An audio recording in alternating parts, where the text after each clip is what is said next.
Good morning, good afternoon, and good evening, ladies and gentlemen, and welcome to another edition of Trekking Across the Universe here on the NTB Media Network. Today, of course, is August 8th, so if anything's going to go on forever, it would be today due to the infinity, the 8-8. Yeah, okay, that was lame. But we're going to get to it.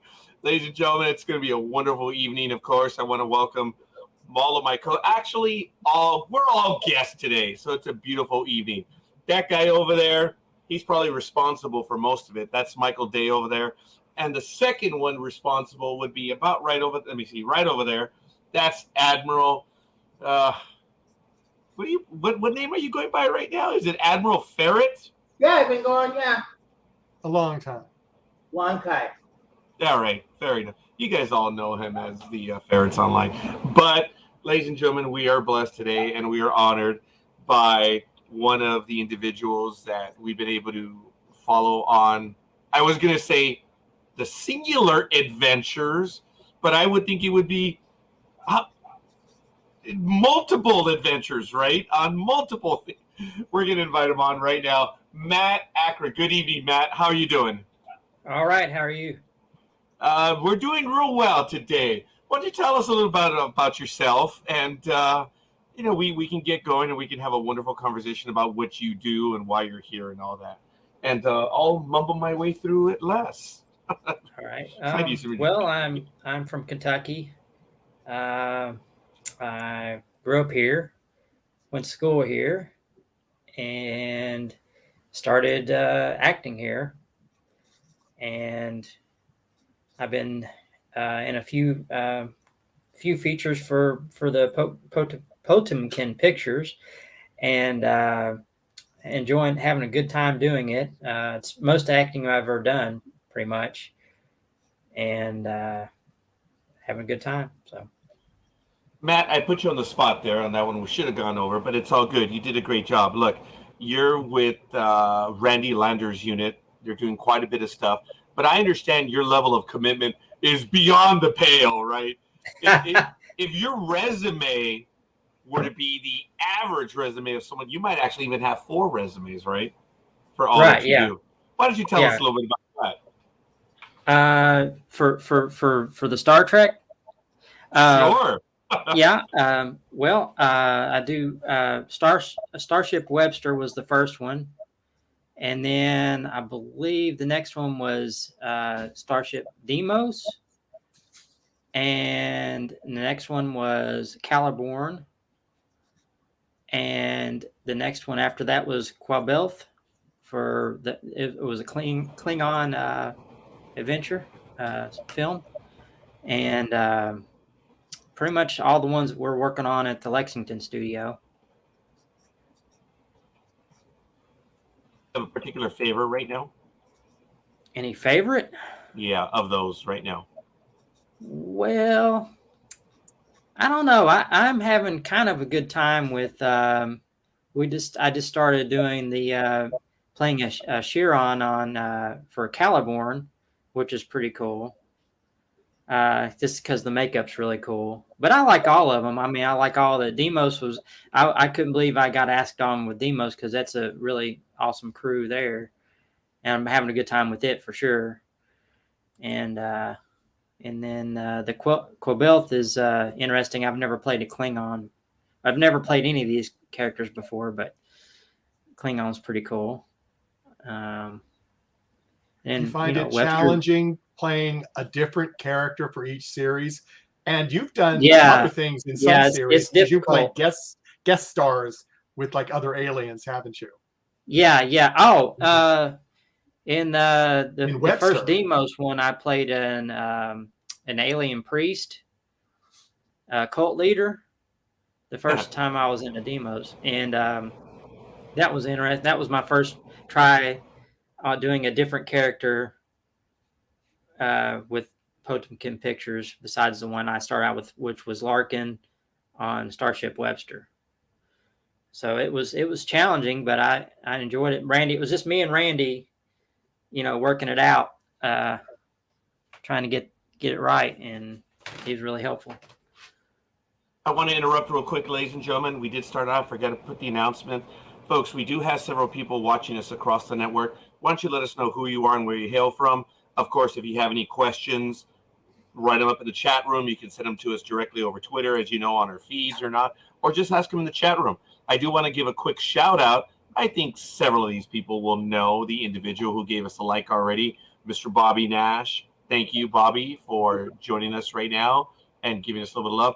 Yes, we are insecure. We need the likes. We need the loves, please. It makes us feel better about ourselves, yes. So don't forget to give us a like there, folks.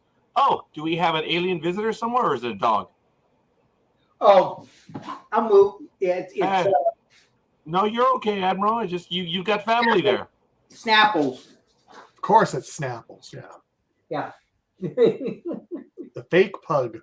Mm-hmm. Matt, before anything else, are you a Star Trek fan? Because I asked this question carefully because there's another fan series where they're an audio series. I don't know if you're familiar with it. I'm going to give a little bit of love to them. It's Starship Excelsior. They're really good at what they do. Their home base is out of Minnesota. James Haney has been doing Excelsior for a long time. But Elise Krawick, who plays numerous roles in the Starship Excelsior universe, she hasn't seen Star Trek.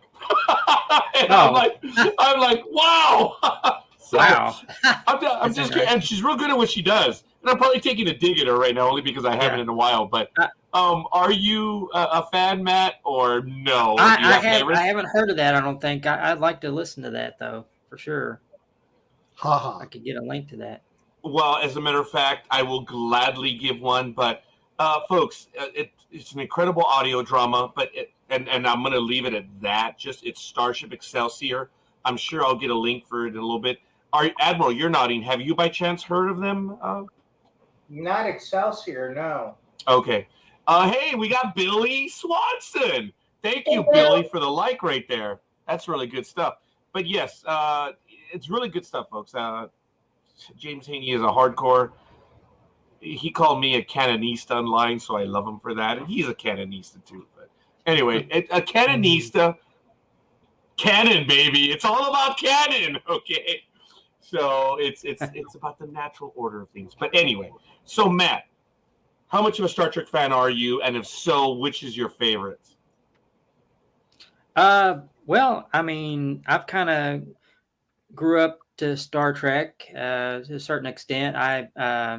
My dad kind of turned me on to Star Trek when I was younger, and he would watch the series reruns, the original series, because that was way before my time, a few years, and then when the movies came out, he'd take me along and watch the movies. It was really cool to see, it on the big screen.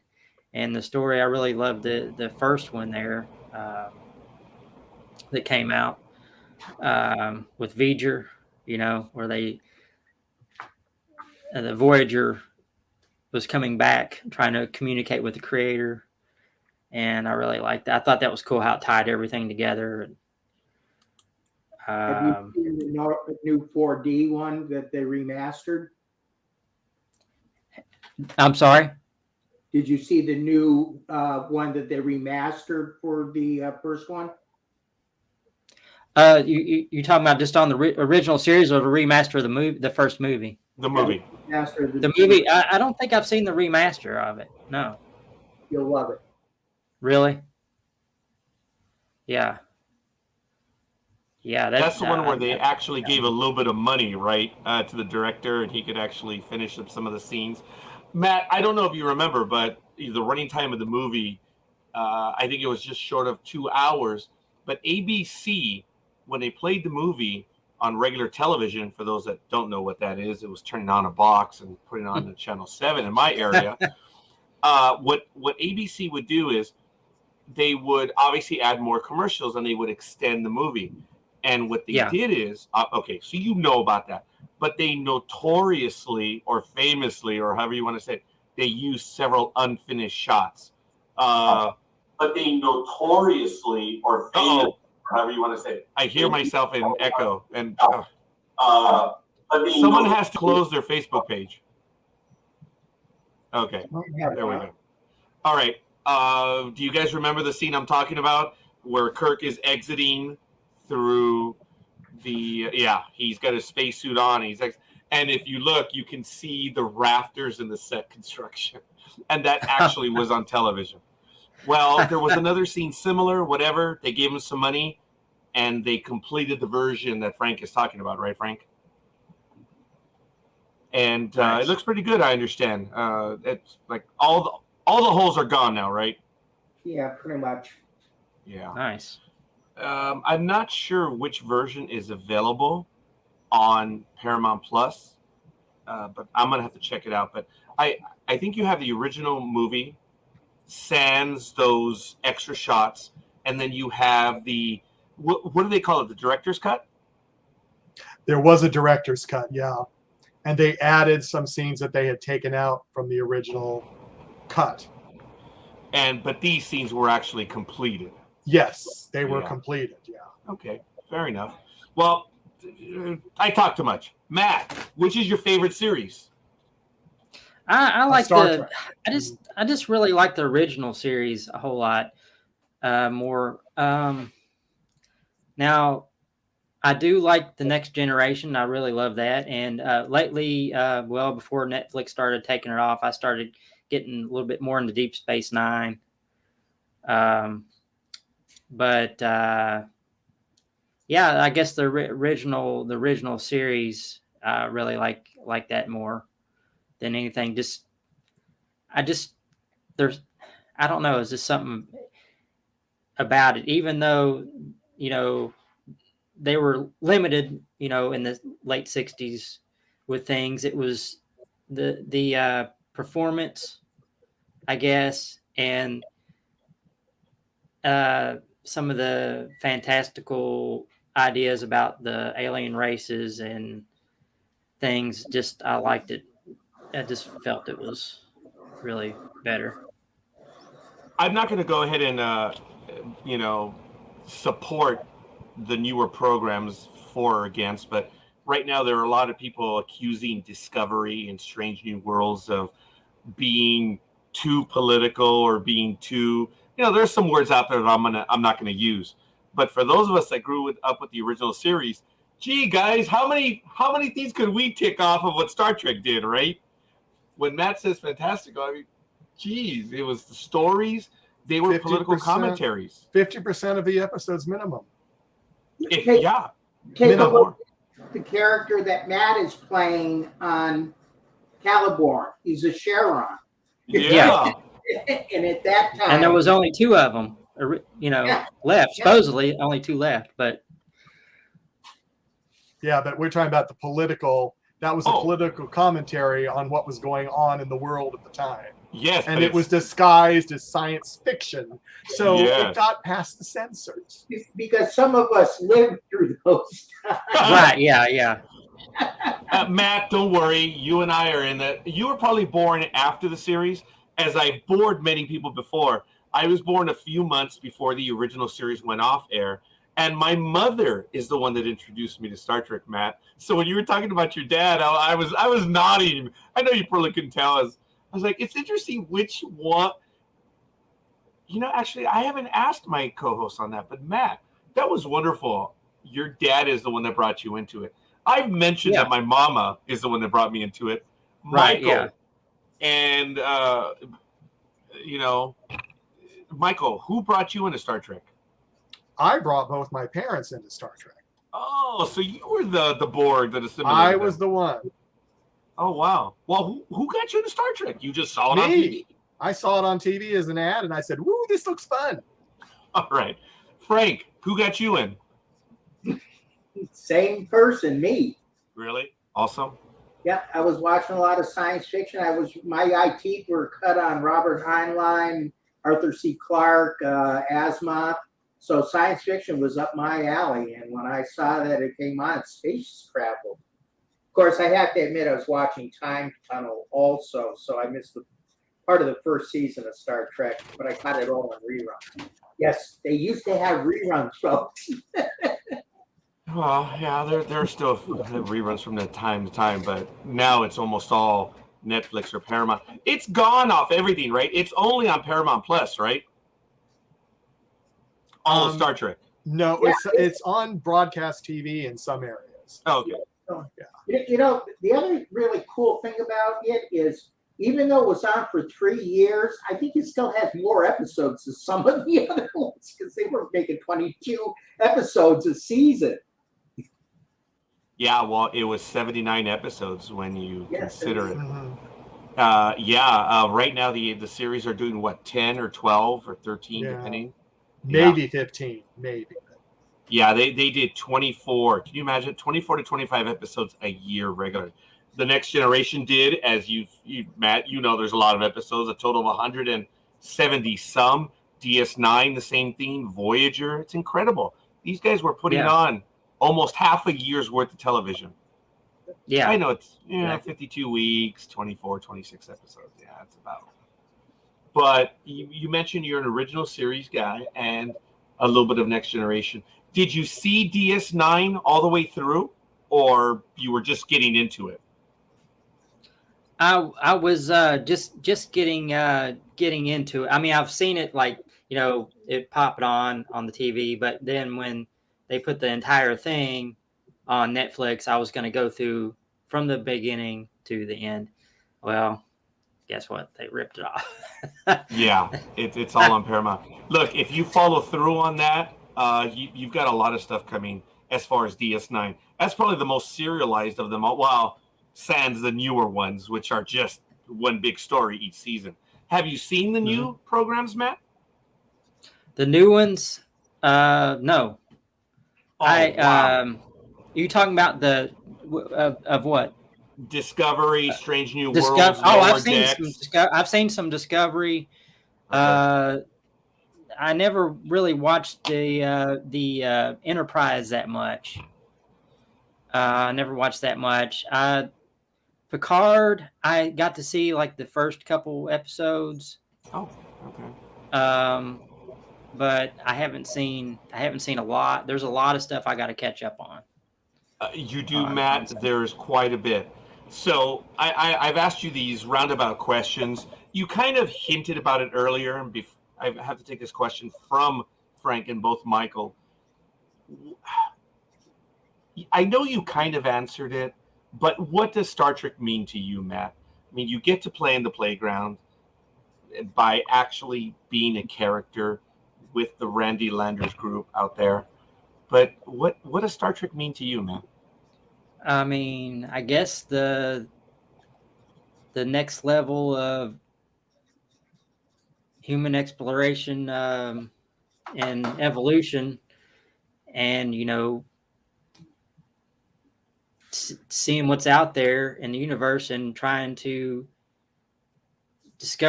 find out what they're about, and then find out what we're about as humans.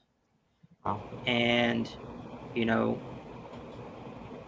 hopefully someday that with all these images we're getting from the James Webb Telescope, there's something out there, and someday we'll be where Enterprise is going in the series to find out what's out there, and make peace with them if we can. And so you are okay right now. Do you believe there is life out there? And I'm not trying to put you on the spot, man. Oh, you do, really? Yeah. Wow. I mean, I don't think there's any way there's not life out there besides us. I mean, I think that's impossible to think that we're the only ones here, Wow, that's cool. I like it. Frank, I don't think I've asked you that one yet. I don't know what your answer would be. I think I've asked Michael, but do you believe that there is life out there? Well, of course. Where do you think I came from? Okay. Absolutely. Yeah. I mean, look at it. I mean, the infinite amount of space out there, of course, it's not going to be like us, but then again, maybe it is in how many, light years. You can't even talk light years when you're talking about the number of galaxies and the number of stars. And then, it's astronomically impossible mathematically not to have some type of life. There is a scene in the menagerie, right, where the doctor is telling Pike, he's basically saying, look, dude, don't beat yourself up. You are a unique individual, but he talks about just this galaxy alone. I think he says, what? If we go by one of whatever, there's still 2 million planets in our galaxy alone that could possibly sustain life. There's a famous equation called the Drake equation. Yes. Yes, the Drake equation. And that, has given us a rough idea of, just statistically what you would have. But that's, for another discussion. But yeah, I do believe that there is something else out there. I'd be conceited to think if there wasn't, Yeah. But you know what the most interesting thing is, by that definition, if there is something out there, then that helps prove that there's some type of creator. Think about that. Okay, I'm not qualified to answer that right now or get into that philosophical discussion. I want to, but that's not fair because I just love dueling with an unarmed mind. It's great. Oh no, I think it's great, and we're going to be doing that because you've accepted to join us, so that's cool. I'd like to, but we need to put a pin in that one for right now. Yeah. Matt. Oh, absolutely. I'm sorry. No. I do want to have that conversation, and we can do it a little bit. But I want to ask Matt. Look, you've already been on numerous roles, as Michael said, or you've had numerous roles in the program, both regular and as guest shots and everything. What do you do for preparation? I understand the way it works with the lenders group. It's a lot of it is because of commitments and stuff. Roles change, lines change, whatever. But how do you prep about your characters? Do you have a background for your characters? Have you come up with a backstory for that? Talk about that, if you will, please. Well, I watched some of the other people that have played it, and what they're, and read up on Star Trek Wiki and see what the race is about, or what but as far as Larkin, he's human, so I already know what humans are about. Just now it has to be a futuristic human, and just trying to get into that character, that mindset. And I read, I got a couple books that I read that trains you some acting skills, what you can do to prepare for your character, what you can do, choices you can make, just try to bring yourself into the character. Whoops. Matt, we lost you. Matt, audio. We lost your audio. We are unable to hear you. You can hear us, which is good, but we lost your audio. Okay, Matt, hey, Admiral, stop it. Matt, sometimes you just have to reset. Maybe just close out right now or come back. You might have to reset your computer. I don't know. We'll see. There it is. You paused it, or not paused it, but you muted it. See if that brings it back. Unmute.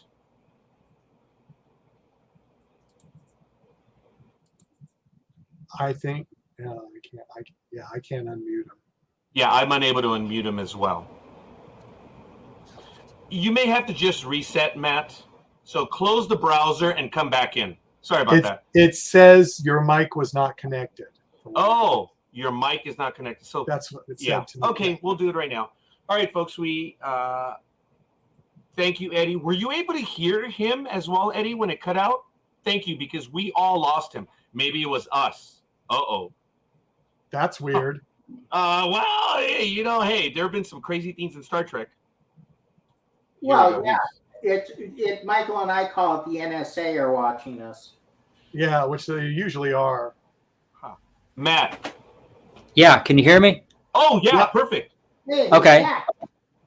Thank you. Eddie, I believe, is out of the Windy City. Eddie, thank you for joining us. Everyone else, folks, we have quite a few people watching us. Folks, if you have any questions, go ahead. Even just say hi. We'll gladly put you on screen. Let us know who you are, where you hail from. It's absolutely fun, folks, to know thank you, Eddie, where in the world you are. Matt, I think you said you were out of Lexington, right? And that's where you are right now, correct? Yeah. All right. Mr. Parker, where are you right now?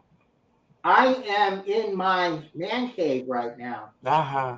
In Gastonia, North Carolina. North Kakalaki? Right, exactly. And as you can tell from my great Southern accent, I'm from around here. Oh, yeah. And of course, Michael, where are you at, Michael? Frank's up there. Oh, stop it. And you're over there. So yeah, where are you? Where am I? I'm in Maryland, right near DC. So wow, so you guys are all west of the Mississippi. That's right. And I'm the only one way over here on the East Coast. Do you guys still have daylight? I have quite a bit of daylight. You're on the West Coast. You just he thinks he's on the East Coast, but he's not. Did I say I was on the East Coast? Yes, you did.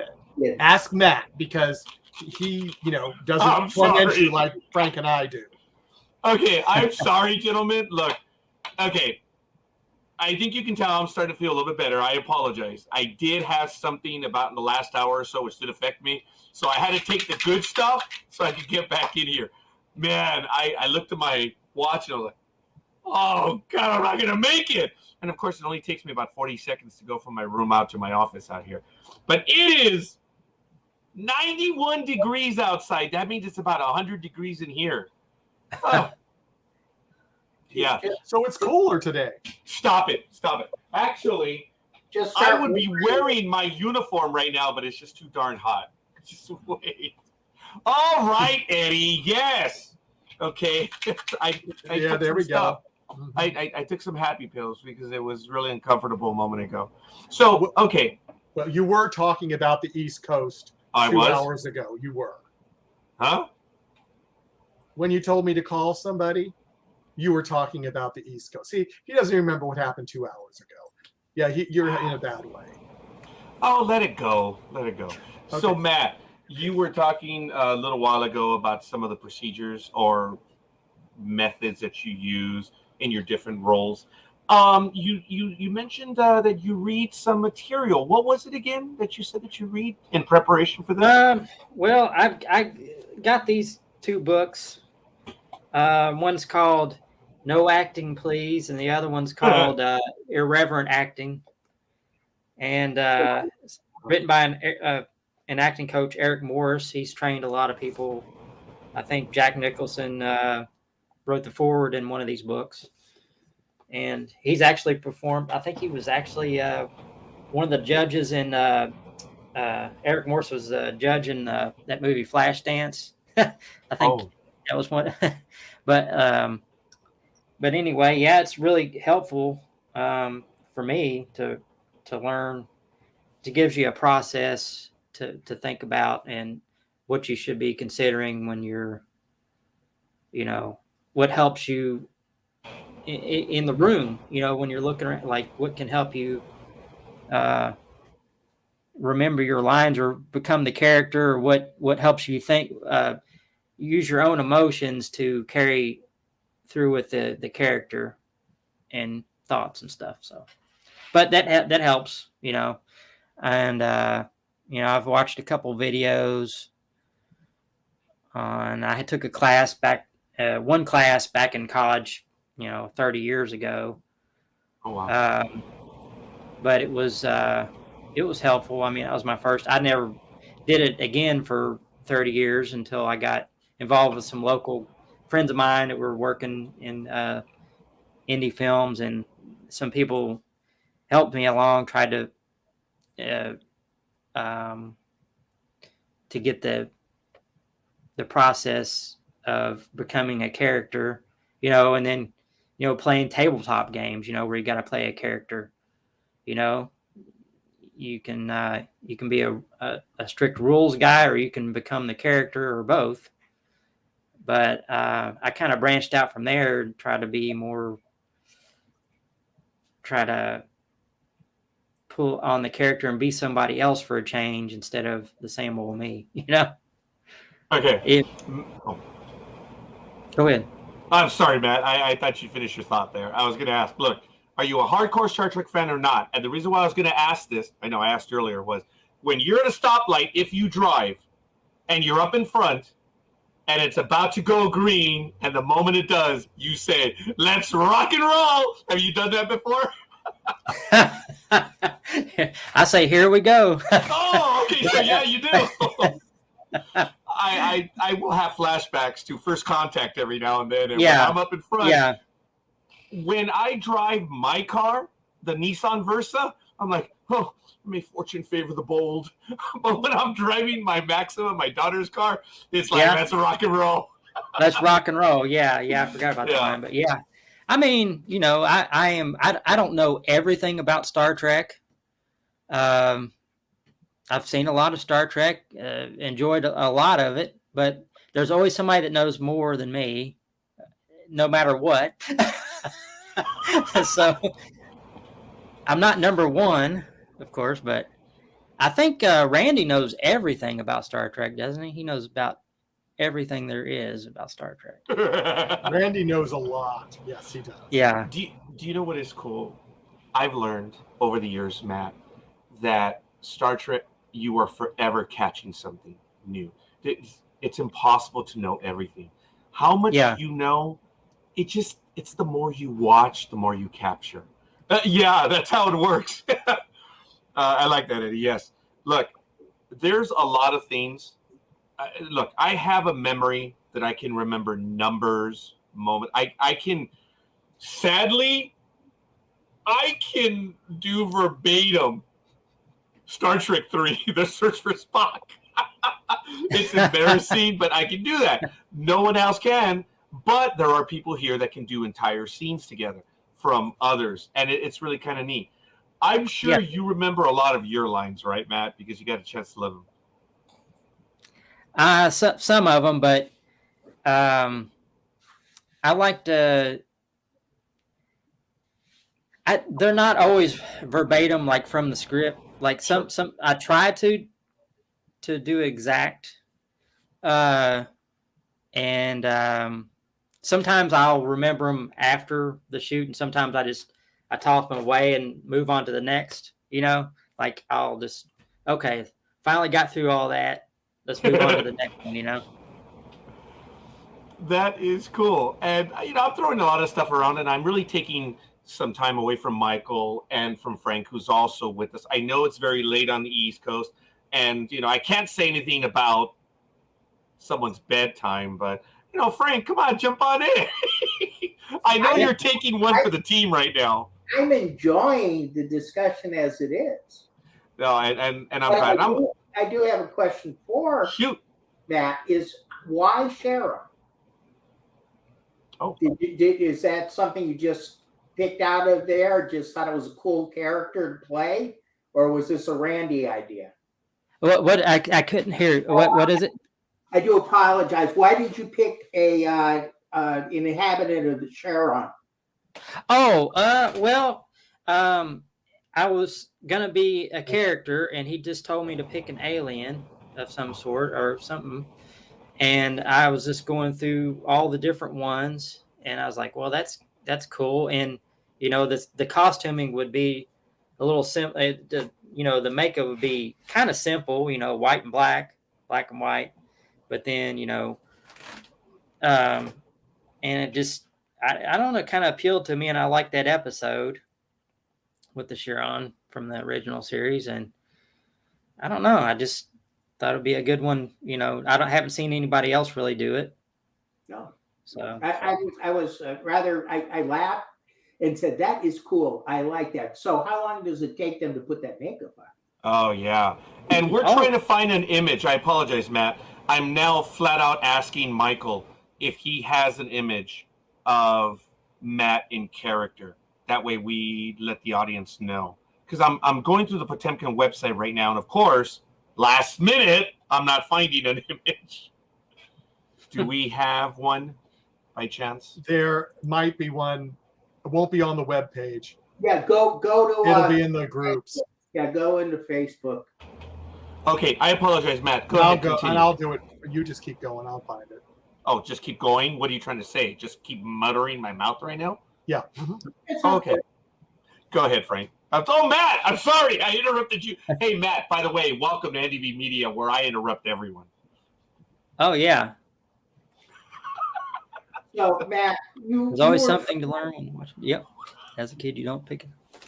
You were trying to convey to us the amount of time while Mr. Almost Bald-Headed down there decided to You know, glass house, pal. Glass house. But I'm envious of Matt. Because, okay, look. Actually, if you think about it, it starts with Parker. Then it as in hair amount. Then you go to Noriega. And then you go to Acra. Look, you have more hair than us, Matt. God bless you. Well, it's getting pretty thin. Oh, here we go. Here we go. Your locks go down to here, pal. You know where my locks go? They go under this. That's it. But I'm kidding around, man. Go ahead, continue. He took the shot. Where was I? What was I? Again, I interrupted. Get into makeup. Huh? Oh, how long did it take to get into makeup? Not very long. It was a lot faster than the Andorian. The Andorian took a little bit. Oh, that's right. That was one of the characters as well. Yeah. But you know, because you just got to do the black and the white, and then we were trying to decide because we had some problems with maybe it running or getting on stuff. So where there was always, you know, touch ups here and there, or cleaning off the costume, you know. But other than that, it went on pretty fast, you know. One person would do one side and one person do the other, or one person do the whole thing, you know. What do they use for makeup on that? What type of makeup are you using? I think the white was like a clown kind of makeup, and the black was I don't know, like an acrylic or something, or I'm not really sure. I don't know my makeup very well, but no, you're okay. It's all right. You're a professional. Yeah.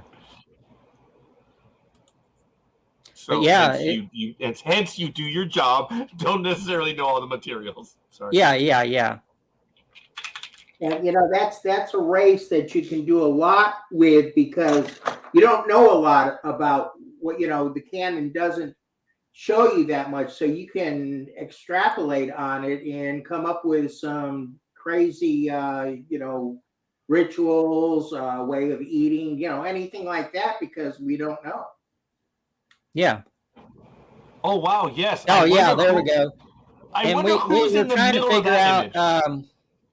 what we could use for the outdoor, because you know the sweating, you know, in the sun.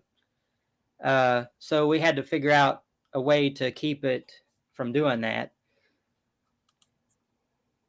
Yeah, so, yeah. Yeah, there you are right now. And I actually have another image with you and your dearest captain, just both of you, who is watching us right now. Yeah. I'm Billy. going to upload that one. But that's a good shot. Oh, hey, who is that right there?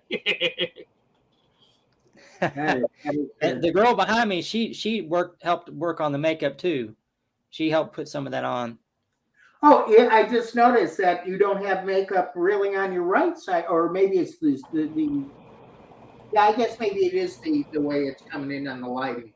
Yeah, Yeah. it is maybe. Yeah, I thought maybe it was fleshed on at first. Interesting. Ah, that is great. And of course, I got the wig on, so it helps with the. Yeah, that's a wig. Okay, looks good though. Looks really good. Mm-hmm. We just and a lot of people. Randy says, and a lot of people don't know who the heck that is. I wasn't sure. Right. When you said Sharon, I said, "Wait a minute, is that you?" Okay. Yeah. Mm-hmm. But I'm confused easy anyways. Did we lose Roger's voice? Now I'm back now. Yes. As a matter of fact, this is a really cool shot right here. And I wanted to say that, Matt, I do not recognize you at first glance. It does not look like you right there. Yeah, I know. That is cool. Which is that's the cool part I like about it is, you know, totally looking different than yourself and trying to become that character. Pretty fun stuff. How far down does the paint go? Or I'm sorry, the makeup go? Does it just under the collar? I mean, I don't imagine they go just under the collar, because if it wasn't like the collar, the dicky comes up, and if anything touches it, it just gets on there, and you can see it, and it's crazy looking. But does it get uncomfortable? I understand maybe on the heat and stuff. I mean, that's where you're taking it for the team, right? Yeah. You know, we did that. You showed a picture of the outdoor shot. You know, we were really worried it was going to run more than it did, and it did pretty good. I think we did a couple touch ups there and wipe ups and stuff. But it ended up it wasn't so bad. You know, I think the black sweatshirt was worse than anything because you know, black draws in all the heat. Yeah, and you once you're all made up, you don't get to take your stuff off until the end.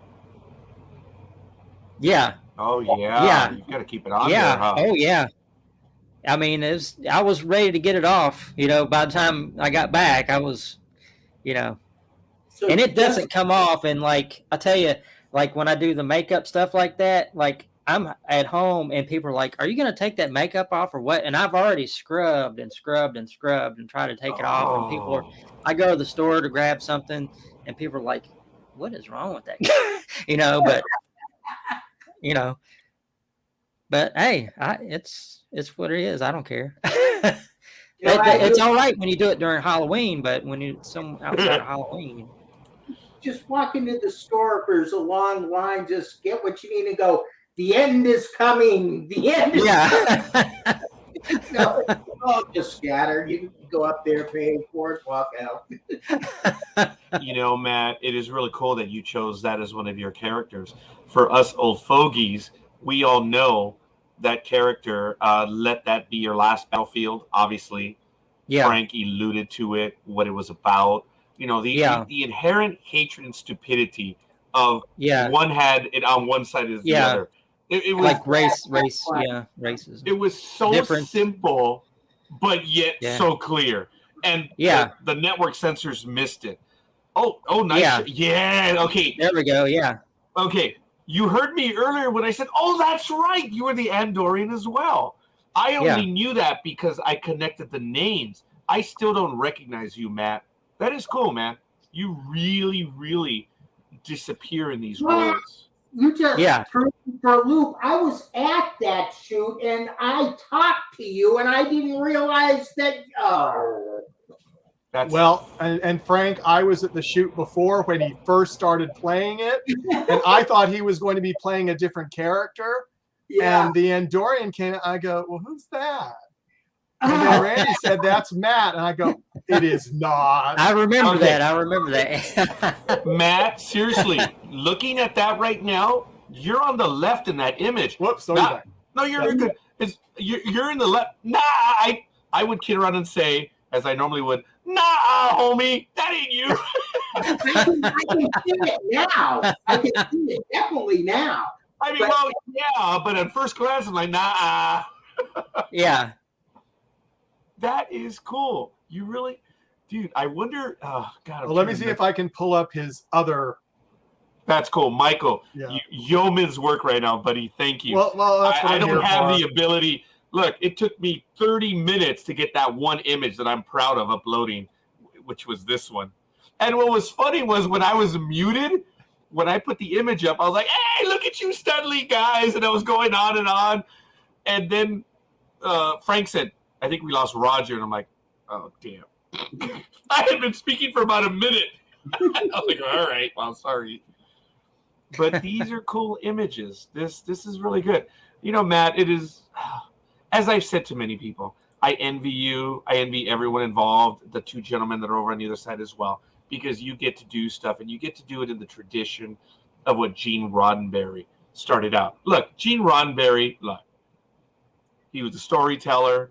So were everyone else that was involved with him. It's not only him, because we know there were other producers and other people that were involved, and they added to the tapestry. I'm not sure which one's Matt. Which one? Oh, on the image? Uh-huh. All right, pull it up, man. I'll just get the big screenshots. I'm not sure. You know, yes. Star Trek started out in the 60s as a social commentary, and that's what it is today. Like it or not, it is what it is. And it's a creature of its own time. And you get to play in the sandbox, which is adding these incredible adventures. Yeah. You know, do you think about your, okay, that was a stupid question, but let me finish. Do you think about your audience and what they think about what you represent? See, this is a little more than just the story and acting and stuff. Do you give it that kind of thought that you're actually carrying the torch, the very same torch that started in 65, officially aired in 66? That's a big torch to carry. You know, it's you know, am I doing it right? What else do I need to think about, consider, and you know, maybe try to bring something a little bit new to it, you know, modernize it a little bit, but yeah, it's complicated, you know. Oh yeah, like a relationship status, right? It's complicated. yeah, exactly. That is cool. Michael, thank you for uploading those. And Matt, help us out on these, of course. But I'm go hoping ahead, Michael. some of them are Matt. Oh, that's good. All right, well, then I'm going to go to the first one. Okay, that's blurred, and we're sorry about that. I don't think that's Matt in there. No, if I'll be like, if you're facing, I'll be on the very left side, but barely. You might be in the next one then. Yeah. Bam. Oh, yeah. Yeah, right there. And we apologize, folks. It's just a resolution of the pictures. They look good, smaller, but when they translate here, I apologize. The images are not clear. Yeah. But it's cool. But this is from the I was going to say Starship. From the IKS, what? What's the name of the ship? Cobelf. Mm-hmm. Yeah, close enough. Randy has this way of picking words you can't pronounce. Well, of course. That's what the boss does. With apostrophes, you know? Yeah, that's the way it should be. As a matter of fact, on the Facebook page, that's one of the new... Oh, no, wait. You have Honor Blade. Are you in the episode Honor Blade? Yeah. Yes, he is. I'm the guy. I have an eye patch on, and that's, I think, the second picture that he showed. I'm on the very left hand side of the picture, right there. Oh, yeah. You know what? You've got to go back and talk to Randy, because I'm going to go to the main page, and I want to show you this. I'm going to do a screen share. Forgive me. Matt, you're right there. You got cheated, pal. You're right there on the left. That on the other image, which is right here, that's you. You're on the left. Yeah. Oh my goodness. So yeah. Well, I don't think I've got a name for that character right now anyway, so he might pop up again. But right now he's just kind of a background guy. No, that's cool. And then I'm just giving Randy and you a tough time about that right now. It is so cool that you get a chance to do that. So you're Guy in Galaxy Quest. Yeah. That's what I was thinking of earlier. Yes. But you do not wear a red shirt, which is a good thing. That's right. Yeah. And if you wear a red shirt, make sure you have braid on it. Yeah, that's right. Wow. So, Matt, you get to play in this universe. You're in 4 different series, if not more. You've had a lot of guest roles and stuff. I know I kind of asked this earlier, but maybe not necessarily the series, but is there a character that you like, wow, this is cool. This is me. or you put more of yourself into it? Which one stands out that you're like, yeah, I'll do that one in a heartbeat, or what? Of the ones that I'm doing? Sure, yes. Of the ones that you're doing now, which is your favorite? I don't know. I almost felt like when we did bottles of ale, I felt like because I could be more like a commoner, it wasn't, I could just be a commoner kind of person, like the colonist guy. But, the humans are easier, like the human characters are easier because I can incorporate like what I learned in the book, bring a little bit of yourself into. But when you go to do like the aliens and stuff, what part of me is alien? I mean, what do I got to do?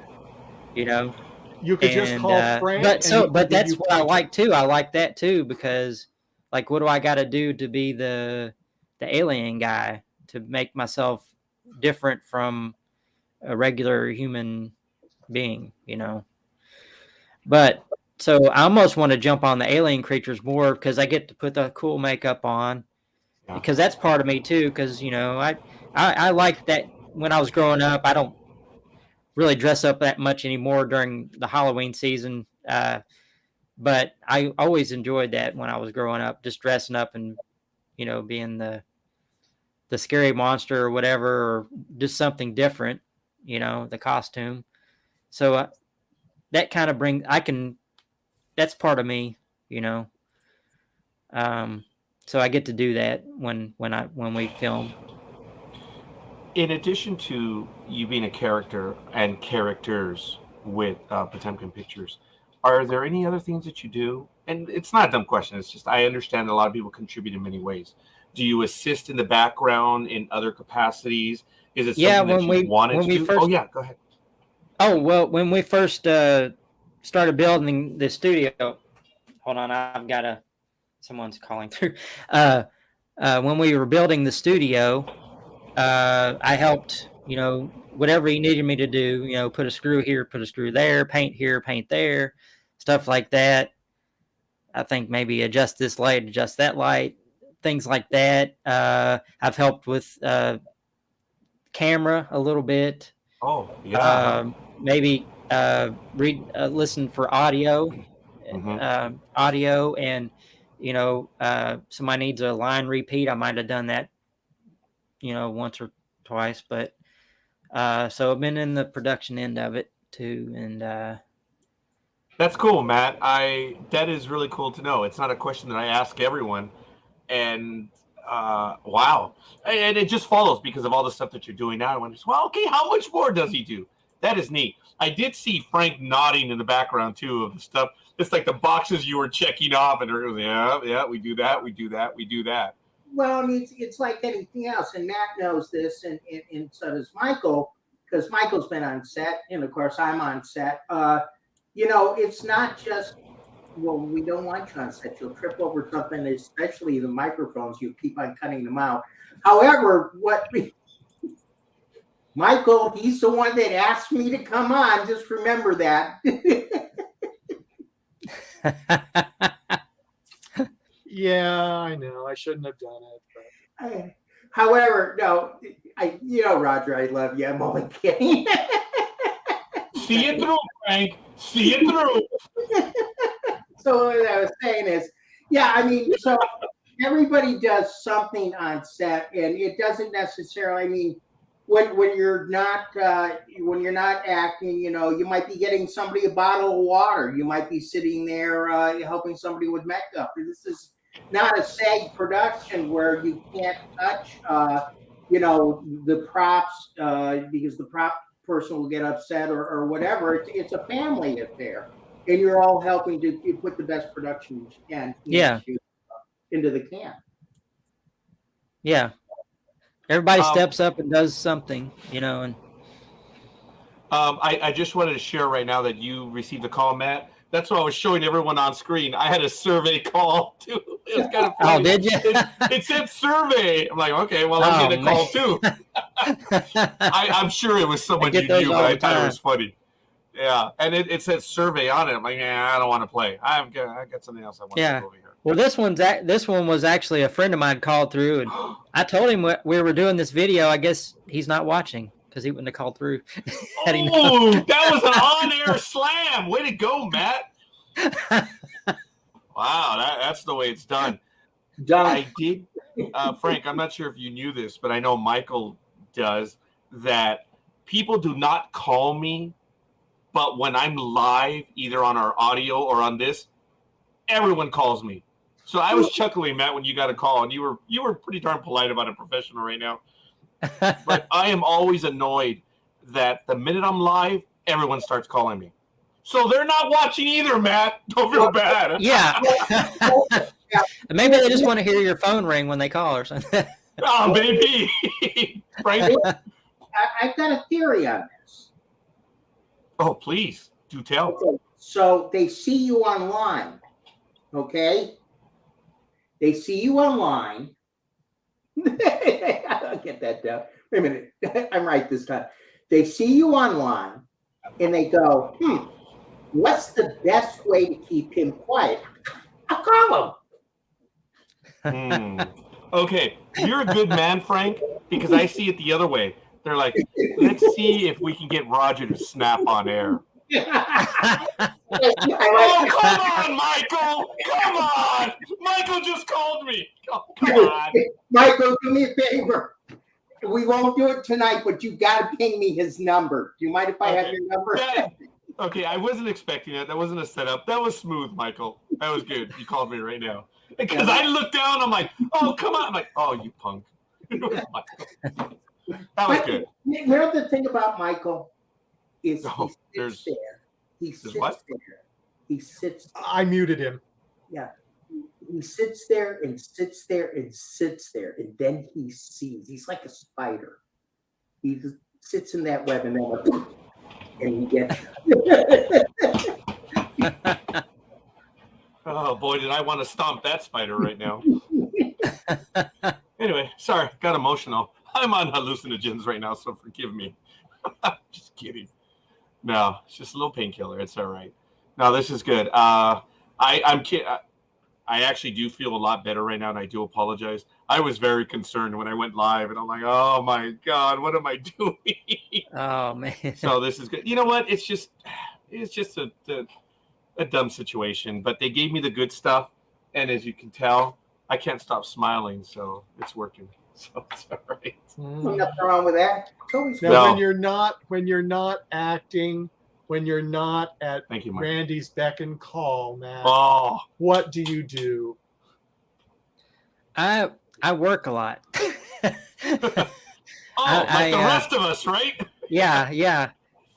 And, I just, work on, I was doing radio DJ for a while, and I kind of got burnt out on it because during the pandemic, we had to record our own broadcast because nobody was allowed in the studio and turn it in. And that was like quadruple the work of just going in there and doing it, live. For me anyway, because it was kind of new. I've never done anything like that, putting a show together like that. But so I haven't done that. I may go back to that. But I just mess around with music. I watch movies, play games. I wish I could hike and camp more, but I just haven't had time this year to do much of that. I went fishing. Matt, I have to tell you, I was in Alaska and I blew it. I wanted to do some whitewater fishing, and I just ran out of time. I'm going to head back up there again next year, and it's going to be one of the first things I do is do some of that. Because I have not done genuine fishing look, here in Southern California, we have the smaller lakes where you can take a pole out there and you can go get those little tadpoles or whatever. Mm-hmm. And, of course, you can actually fish off the piers, but you cannot, cast the line. You can only just put it out there. Just so put it's not it out really, there, right? Yeah. But I really wanted to join one of those excursions to do some of the whitewater stuff. in that part of where you are, in them there parts of the United States, do you have that ability to do some, I guess what I would call we got a lot fishing? of water here in Kentucky. I mean, a Yeah. lot of, if you look at a map of streams and rivers and lakes and stuff like that, there's a lot of water flow in Kentucky. So there's a lot of places to fish. But I've heard that there's also a lot of mercury in the water in certain parts of Kentucky. So if you catch something, maybe throw it back. I don't know, but I mean, there's plenty of places to go. We just found a new. Someone donated their farm, and they got a farm pond out there. And it's pretty nice. It's got its own little dock. Didn't catch a thing out there.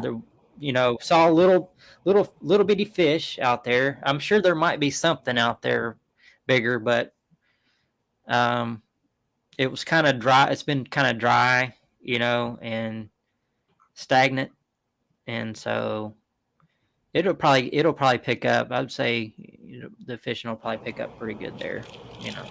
Matt, it's a shame that you mentioned that. There's a lot of mercury over there.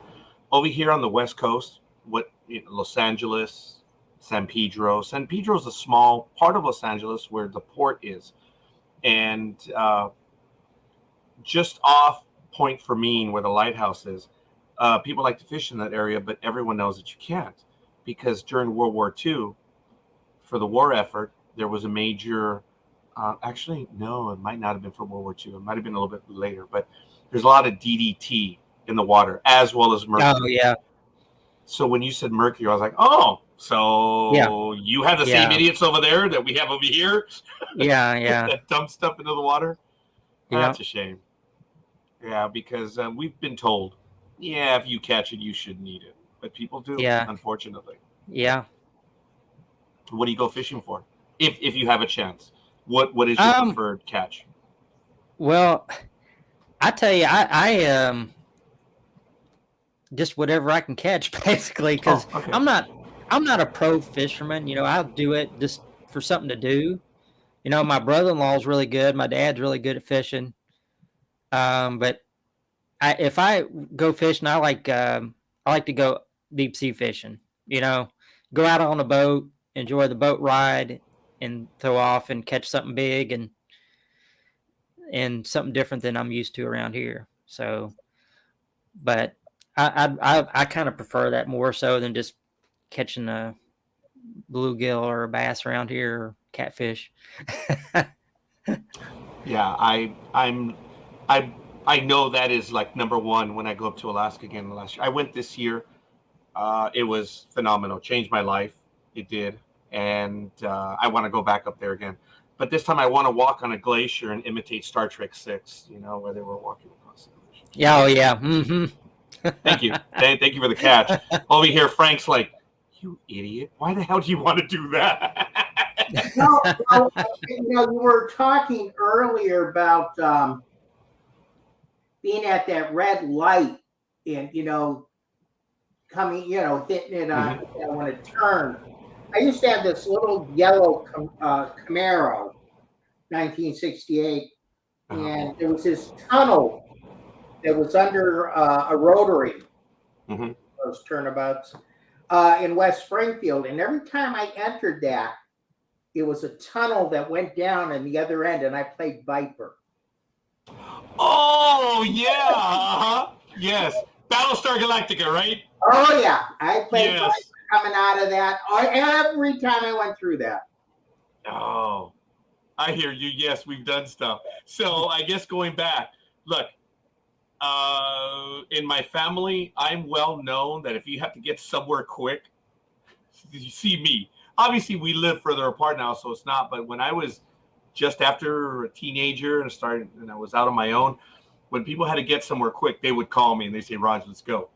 And I had contemporary songs. I did not listen to heavy metal songs, but everyone in my family, my sister Alma is 7 years older, Louis is 8, and Rose is 9. So I was left behind. Yes, a small kid, but they listened to heavy metal. acid rock, all that stuff. And, there's a lot of good rock music that you can, play to. And I would take one of my brother's cassettes and put it in the cassette player. You know what a cassette player is, right, Matt? Huh? Yeah, yeah. Oh, I okay. grew up with. Yeah. I kind of thought you did, but some people don't know what I'm talking about right here. Yeah. But yes, and I would do it, and I would play the music. Some of it was a classical music from Star Trek or Star Wars. I think I did the fanfare. Did you ever do that one, Frank? The fanfare to Star Wars to take off? I did Zarathustra. Zarathustra is dun dun dun 2000. Oh, yes. 2001, A Space Odyssey. 2001, yes. I should have known that one. Forgive me, real quick. Randy Landers has given us a bit of love, who's on vacation. Thank you, Randy. Nice. And he gave us a big, what did he give us? He gave us a heart. So, Randy, Nice. if you're watching, give us your Star Trek moment while driving. I have played Magic Carpet Ride from First Contact, where it's like, let's rock and roll. You see, I already did the sound effect. I've done it. I think we've all done it at one time or another. Now, Michael, on the other hand, what do you do for your sound effect? Because your vehicle, elitist, doesn't make noise. No, He has a Tesla. it's what do you quiet. play? Is it the theme from Logan's Run, when they're in those little jet tubes or those jet cars or whatever? No, He's a I just play what the car is playing. I don't. And what does a car play when you're in a hurry? It plays anything it wants. Oh, I give so it it's a control. woman then. It plays dun dun dun dun dun dun dun dun. That's Pretty good. much. Mhm. All right, fair enough. No, that Frank's is cool. been with me. Yes, folks, we are now entering our second hour, and Frank, I'm glad you're still with us. I know it's past your Betty Bite time, but we're good. Do you have any additional questions, Frank? Not for Matt, but I would like to know if you could justify your existence. What the hell's the matter with you? Jeez. It's past Okay. his bedtime. Oh, that's what it is. I'm sorry. I didn't mean to keep you awake. All right, I apologize, but he is a team player, so So that's Matt, cool. what's in your future? What are you guys shooting next? What are we doing next? That We've you're got a able to couple tell of us. things. I think in October we've got I'll mute him if something he can't coming up. say anything. And then probably get a few in, like maybe one a month. We're going to try to film. That's ambitious. And That is that. But trust me, that is ambitious. yeah, I mean, I can't say that for sure it's going to be once a month, but it might be once every couple months. But that's what there's you're times shooting where for. it's like a couple times a month. So Mhm. And I have to say that Randy does a heck of a job knocking those out. I know he's yeah, had some projects that have taken a little bit longer, like his snow scenes, but when they come out really great. So I look forward to it. Look, I'm sure I'll be corrected. I know Trek Zone will definitely correct me on this because they do a lot of wonderful commentary in the fan film world. But Hidden Frontier, and I always go back to them, that those guys were clockwork. Frank, you remember them, right? Hidden Frontier. They were there was like a 3 to 4 year period, maybe a little bit more, where there was an episode every 2 months. And it was clockwork. And they started with a 5 to 7 to 10 minute episode. And somewhere in the 5th season, I think it was, they were hitting 40, 50 minute episodes. It was crazy. And they were doing it like clockwork. It was impressive. wow. Randy Landers and the Potemkin group. Wow. They're giving them a run for their money. I don't know if there's anyone else out there that does the same thing. And it's awesome, man. It is awesome that we have Star Trek. We have it on Paramount Plus. Sorry, Matt, it's off Netflix.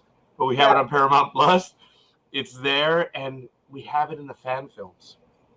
What a great time to be alive, isn't it, gentlemen? Vance Major has 150. Yeah, that's a lot. I stopped at 3. That's quite a bit. Really, 150, huh? Yeah, with everything he's producing. That's a few. Yeah, so. Wow, yeah, you see, now that's my fault for not paying attention or doing a count. And I'm the tax preparer in this group. That's embarrassing. Mm-hmm. So, but Now there goes I was going to ask you to do mine this year, but forget it. Hey, I can count past 3. So it's good. Actually, I can count past 4 because we have 4 fingers in the thumb. But you see, the thing is if you came to me and I said to you, what's 1 and 1, and you said 2, I'd say I don't want you. Now, if you came to me and I said, what's 1 and 1, and you looked at me and said, what do you want it to be? You're hired. Okay, I'm not prepared. I am not prepared to say anything other than, folks, have you gentlemen seen, forgive me, this is way off topic, have you seen the movie Schindler's List? Yes. Have you, Matt, by chance? That's about the World War II Nazis and that. Yeah, basically, it's about the Holocaust. Yes. Yeah. Yeah. I don't think I ever watched that. Yeah, I've seen a lot of movies, but I don't think I ever saw that. Humbly, if it's worth your time, I believe it's worth your time. I believe it's humanity's obligation to take a look at it.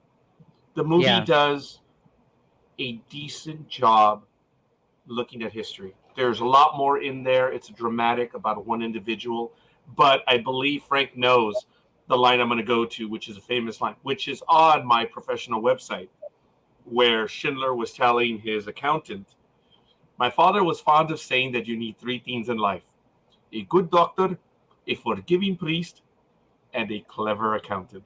And that's what's on my website. Seriously, on where I do. So when you said that, Frank, I was like, I'm not prepared to confirm nor deny what I say.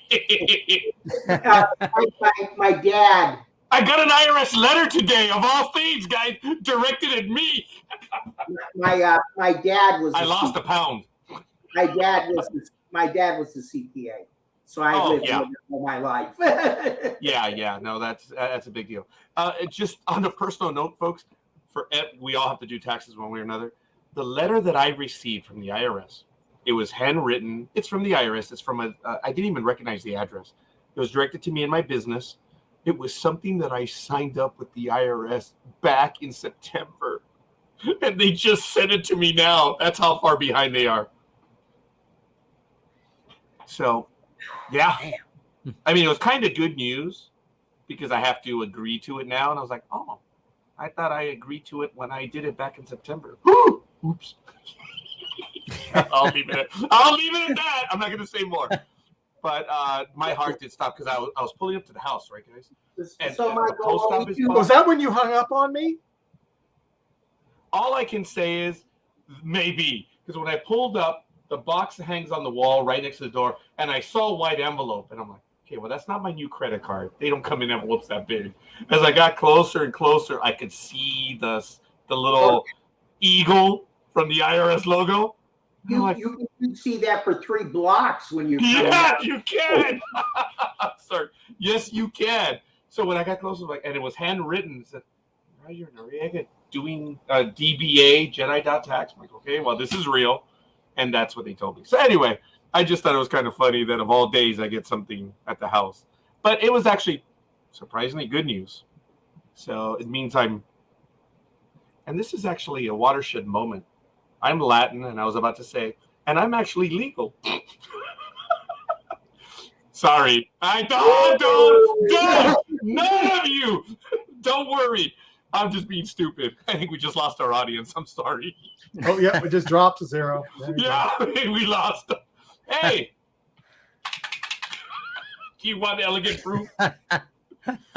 I'm sorry, folks. I look, if anyone, we all have the right to laugh at ourselves, and I'm sorry. I did get out of hand there. I apologize. There's probably some things I shouldn't have done, but look, we have to be able to laugh at ourselves. Captain. De nada, senor, de nada. And thank you. Yeah, I'll keep it aside, guys. And I didn't mean for it to be, but I'm not going to belabor it either. What is really cool is when I was in school, like everyone here. We had a comedian that came over to visit us, and he had been on the Tonight Show. He knew one of the educators that was there, and I think I told Michael about this, that he really made us laugh for an hour. And we, as I said, I think a junior or senior in high school.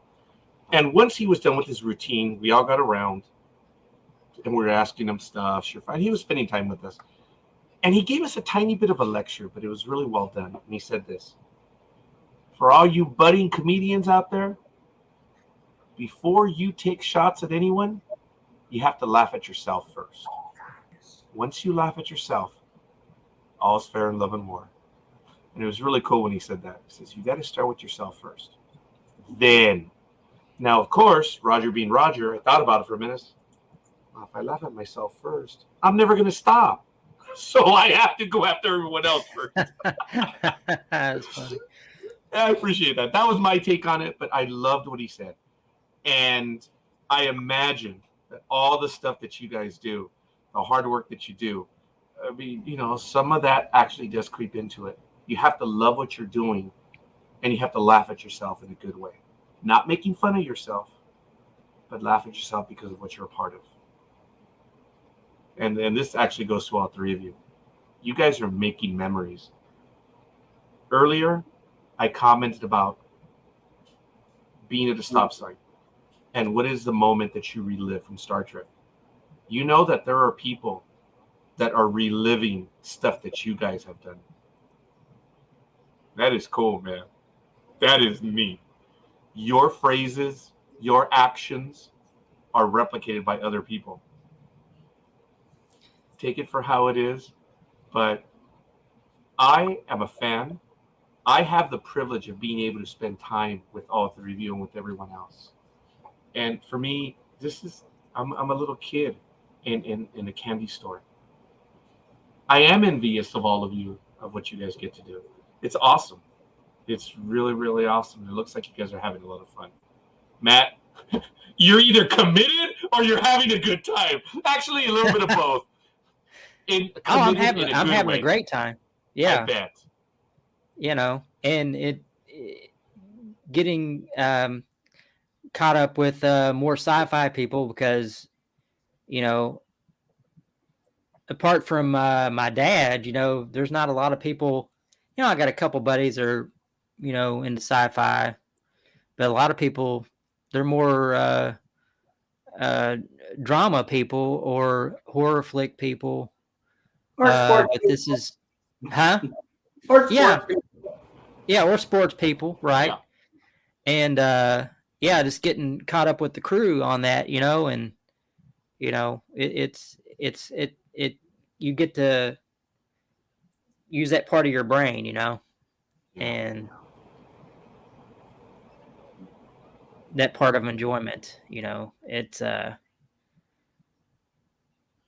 but I like it all, you know, and I do have a great time doing the Star Trek thing, and I'm happy to be a part of it. Humbled to be a part of it because, you know, I didn't think, like, I'd auditioned kind of on a whim, and I thought, well, I'm not gonna get anything, but hell, I get to do 4 different ones, you know, which has been really, really cool. Which keeps you busy a lot. It keeps me really busy. It keeps, you know, and you know, grabbing the script and, you know, am I gonna overdo it, overread it, or I'm gonna just, how am I gonna approach it, you know, and because it's, you know, it's new for a lot of us, you know, we don't get to do the acting thing every day, you know, being, you know, in fan films, you're just doing it on your own time, you know, and you don't get a chance to practice that every day, you know, all day, you know. And so, Matt, have you had a chance to maybe change your dialogue or add to your dialogue?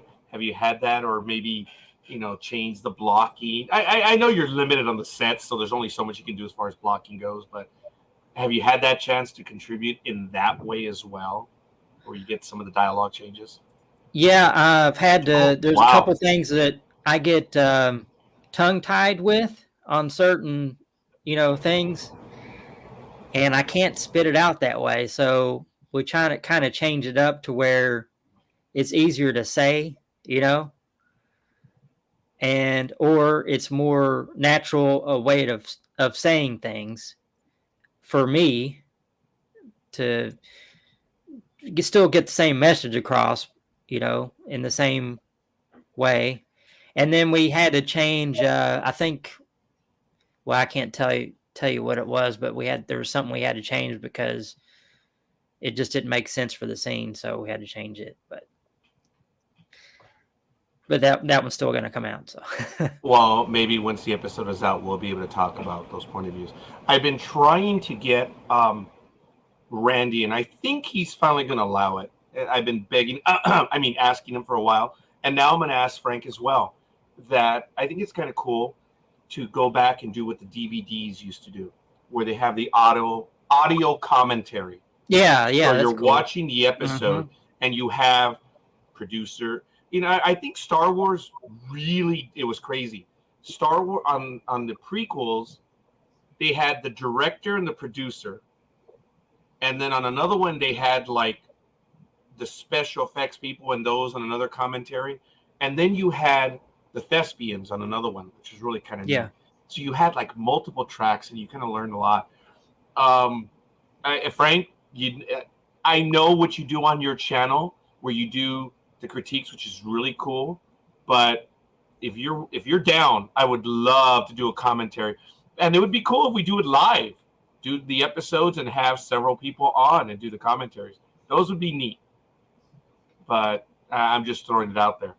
Matt, would you be up for that? I think you would, right? Yeah, sure. Randy? I like the commentaries. I think the last commentary I watched was if you ever seen the movie Jeepers Creepers. You ever watched that movie? I've seen the movie, yes. Yeah, well, if there's he does a commentary, the director does a commentary with a couple of actors, I think. And it's really good. It gives you an insight on what they were going for and what they were trying to do with the scenes, and I think it would be good for us to do that. Well, there it is. Put that little bug in Mr. Lander's ear. So I would love for that to happen one of these days. And we don't have to exactly do it live, but we could record it, get everyone in, and have some people do some commentary. I think it would be a lot of fun. But anyway, ladies and gentlemen, I want to take a quick little break right here. It is now it's well past 10 on the East Coast. This is NDB Media. This is Trekking Across the Universe. And today is August 8th, 2022. We're having a wonderful time. Or Matt's like, yeah, you are. It's when, he's just a good person. But I kid. We have Matt Acra, of course, right here. We have Frank Parker, Michael Day, and of course, my name is Roger Noriega. Just want to do a quick little identification as we move on. And everyone else in the chat room, I see the numbers go up and down. Let us know who you are, where you hail from. If you have any questions or comments. I did allude earlier to that audio program, and I did place it in the chat room. I'm going to put it up right now. He's a hardcore fan. He knows his stuff. I have a tiny producer credit on his 50th anniversary episode. A little bit of trivia. They are an audio program, so they came out to the West Coast. And for those of you that know and don't know, for the 50th anniversary of Star Trek, they went big. And it was impressive. There are so many people that were in that audio episode. I was asked to take one of the thespians home. I don't remember if I told Michael this, or I probably did, but she's a very famous actor, and she was in the original series. And some people would argue it, but she was the first blank in Star Trek, and that's kind of lame. The first what? The first blank in Star Trek. What do you think she was? She was the first blank. Now, I'll give you a hint. The young lady that commanded the Saratoga was not the first female blank. That's hardcore Star Trek right there, guys. First captain? Oh, yes. Okay. She was the first captain. And what was she the captain of?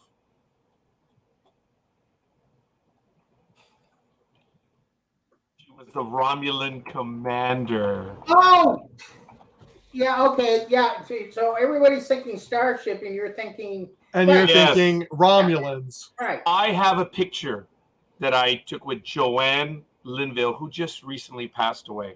I Yeah. took her home from that shoot. So I have a producer credit for that episode. That's as far as I'm going to go. That's it. I was generously given a producer's credit. I took her home from the shoot, and I spent about an hour and a half with her. Obviously, I took her home, and after, when I was dropping her off, she was at the Hollywood. She was on Mulholland Drive, where a lot of the Hollywood professionals, I forget what it's called. It's their home, where, because they're SAG. Oh, yeah. They're at that place, and it's a beautiful campus, and they live on campus right there. And I spoke to her for a while, and she was really cool. She was really, really nice, but she recently passed away, and I do have a picture of her. I may find it, but yeah, that's my tiny producer credit on Starship Excelsior. This was a long time ago, man. This was 2016, man. I think I'm actually going to find the picture right now. Yep, there it is. Yeah, there I am with her. That's Joanne Linville. Yep, and that was me. I actually had my tie on that day, and I have the beard. What a moron! I should have done that. But that was me with Joanne Linville on April 27th, 2016. She was a very nice lady. She really was. And you guys remember? You can see it clearly. Joanne Linville. She was a very nice lady. But anyway, I digress.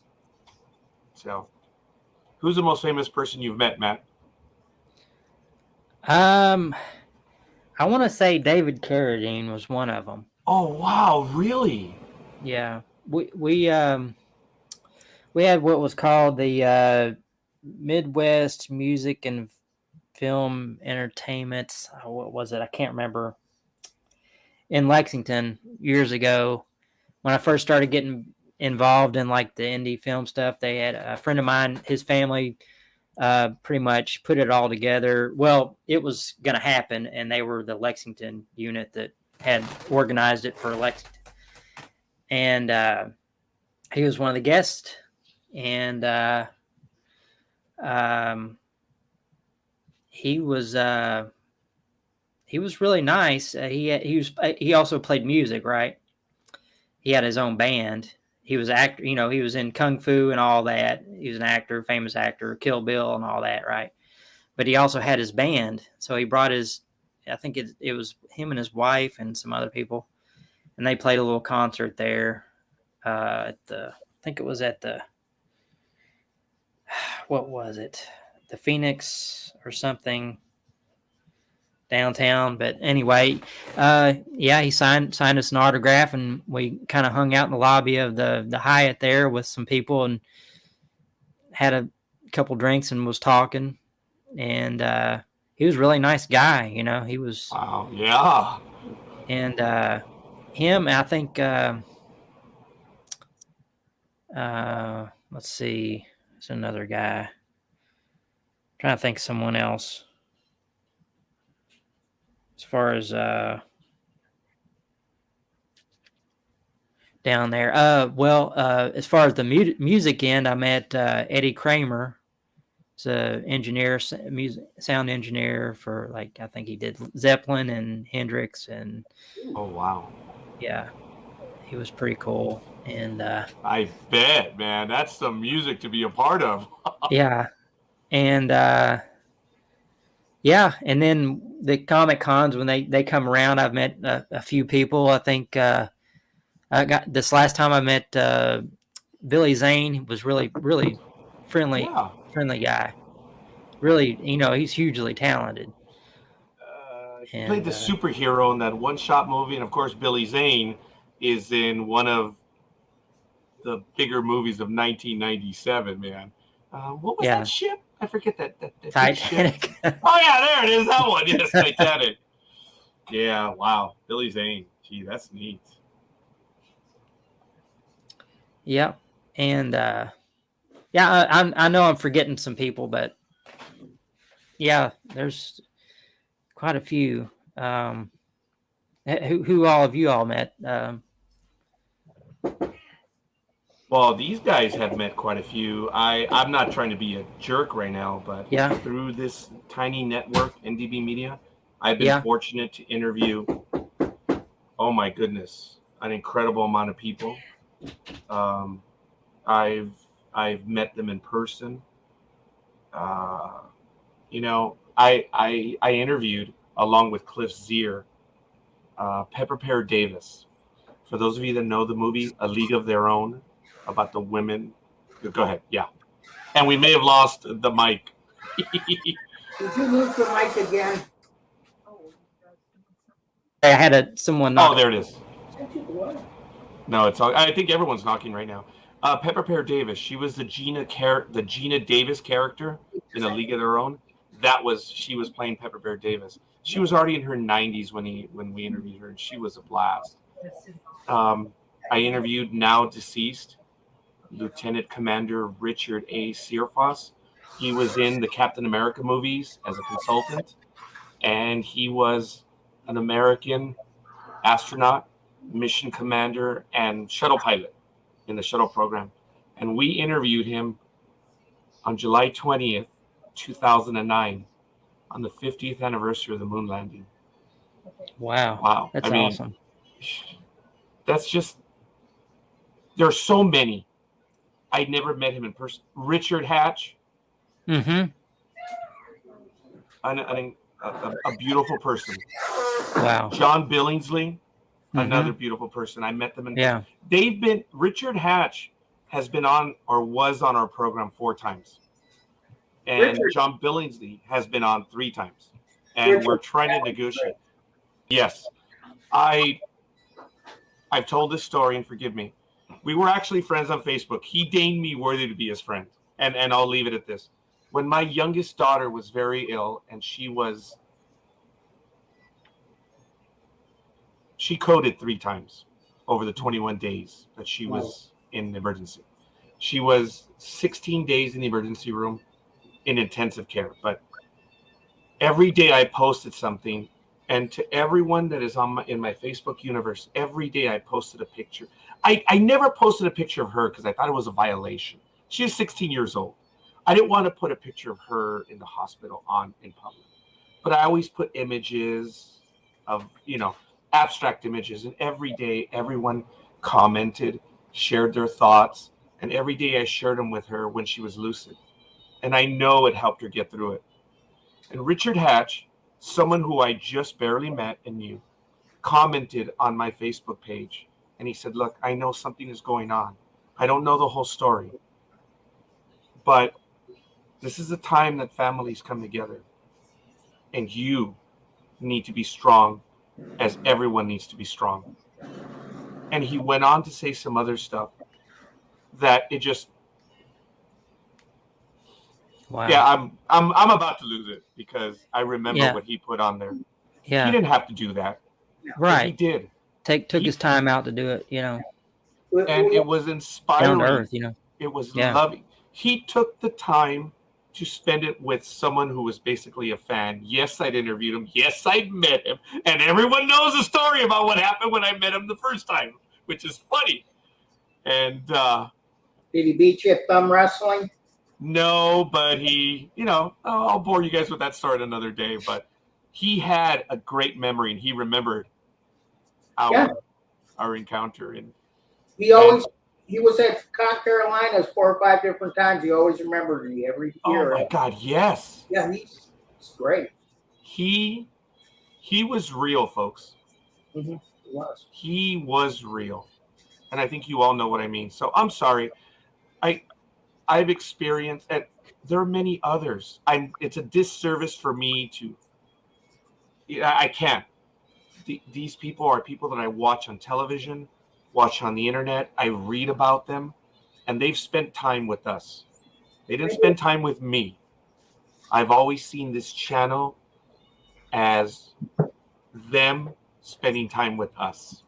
I've always seen it that way. And Matt, to even a lesser extent yourself, you're spending time with us because of what you do. You're the one that gets to play there, man.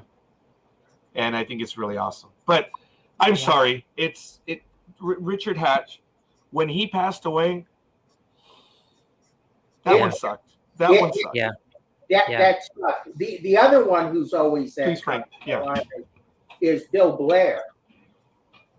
Bill Blair, the one who does the character acting. He's in the Guinness World Book of Records for the most aliens he's played, and a lot of them were on Star Trek. Yes. And every year he wishes me a happy birthday. I wish him a happy birthday. He knows me by name, and he's one of the nicest people in the world. I'll tell you, he is really a good guy, Bill Blair. We had the opportunity when we were down at the Farragut Studios of meeting Chris Doohan and Greg Imahara. Grant Imahara, I believe it is. Yeah, and man, when he passed away, it broke my heart too. Of course, going to Star Trek conventions, I've met Michael Dorn, I've met Marina Sirtis. We saw in a play in Hartford, and she came out to our Star Trek club and gave everybody big hugs and everything else. She's only about yay big. But but the thing is except for the ones who really think there's something, and we know some of those, they're just like regular people. They get up in the morning, they work a long day. I mean, God forbid we say we're working maybe 10 hours a day, maybe 8 hours a day. These guys are putting 16, 17 hours sometimes on this stuff in makeup under hot lights all day. I mean, it's rough. Not all glamour. Not all glamour. And then they come out for a weekend, a few hours, and they spend it with us. It's really cool. Yeah, I don't see how that they can be that down to earth and kind to people when they're all the stuff that they got to go through in a day. How do they come off and be kind to somebody when they've already been through? Like any other good human. Yeah. Michael, you didn't have a chance to answer. I don't think I've asked you that question. I was going to say something that Frank did. I mean, being down at the Farragut sets, we met some nice people. I mean, I have met people at conventions, that I've seen them in shows and, and get to meet them in person. And it's, and sadly, some of them I couldn't talk very much to, but the ones I did get a chance to, I mean, it was really nice, and some of them are really down to earth, and they're great to talk to, and I mean, it's very interesting. Do you know who is the biggest name for us? Richard Ratty, who was part of our program, and he passed away, and he was responsible for many of our guests early on. He wrote for Star Trek Romulan Wars and a few others. But someone reached out to us. Actually, there have been over the years they've reached out. The biggest name that reached out to us, though, was from Indiana Jones and the Last Crusade. It wasn't the man that you're thinking of. But for those of you that know, his name is Julian Glover. He played Donovan. We got a call on Veterans Day. I don't remember if it was 2010 or 2011.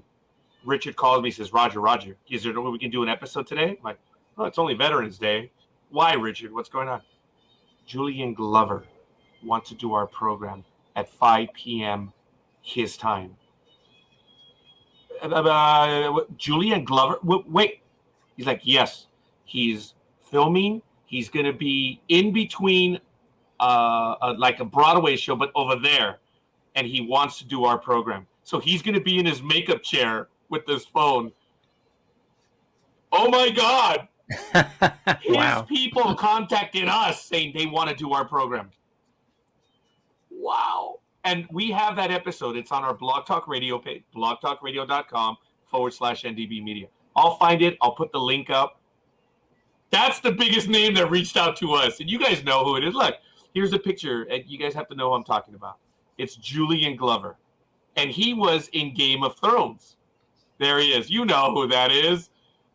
Julian Glover. Remember? He chose him correctly in the movie. And he was General Veers in The Empire Strikes Back and many other things. He's what you call, what are they? They're character actors, right? They're the ones that play a lot in Hollywood. Yeah, Eddie, thank you, Matt, for asking that question. That's the biggest one that I think reached out to us. He's not the only one, but holy crap! Wow, yeah, that's that's some major Hollywood right there. Yeah, and oh man, the episode was awesome. And so I asked him, sir, in all of your travels, who was the most human? No, just kidding. Wrong one. Wrong empire. He said, if you had your dithers, where would it be? And he says, I would love to be traveling in Mexico because when I did theater in Mexico, it is raw, unvarnished, and the food. It's the food. That was so cool. He says, you get to go to places you cannot imagine, but the food and the atmosphere. When you walk into a small town, the small town is you. You are the small town. He says, if I had it, I would travel there and perform there. I thought that was neat when he said that. It was cool. And because, I said, of all the places you've been, where would it be? And he says, Mexico. And he wasn't referring to the big cities. He was referring to the hinterlands and stuff, which is kind of neat.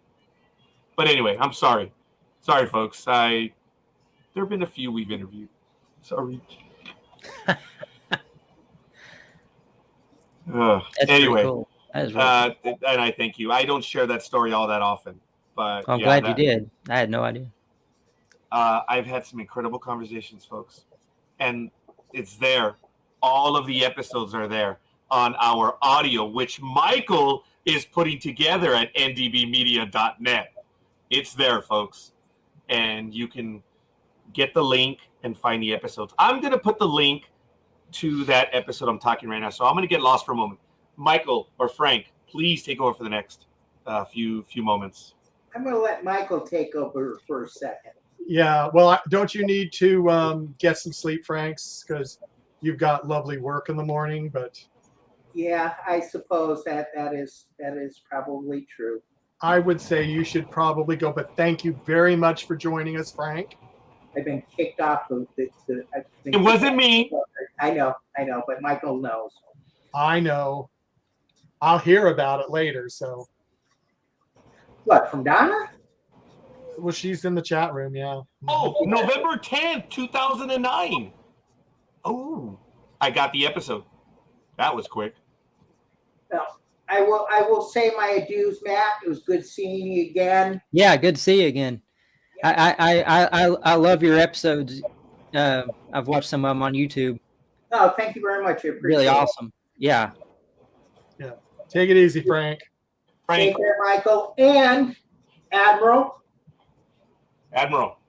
a pleasure always. It's really cool, man. Thank you, sir.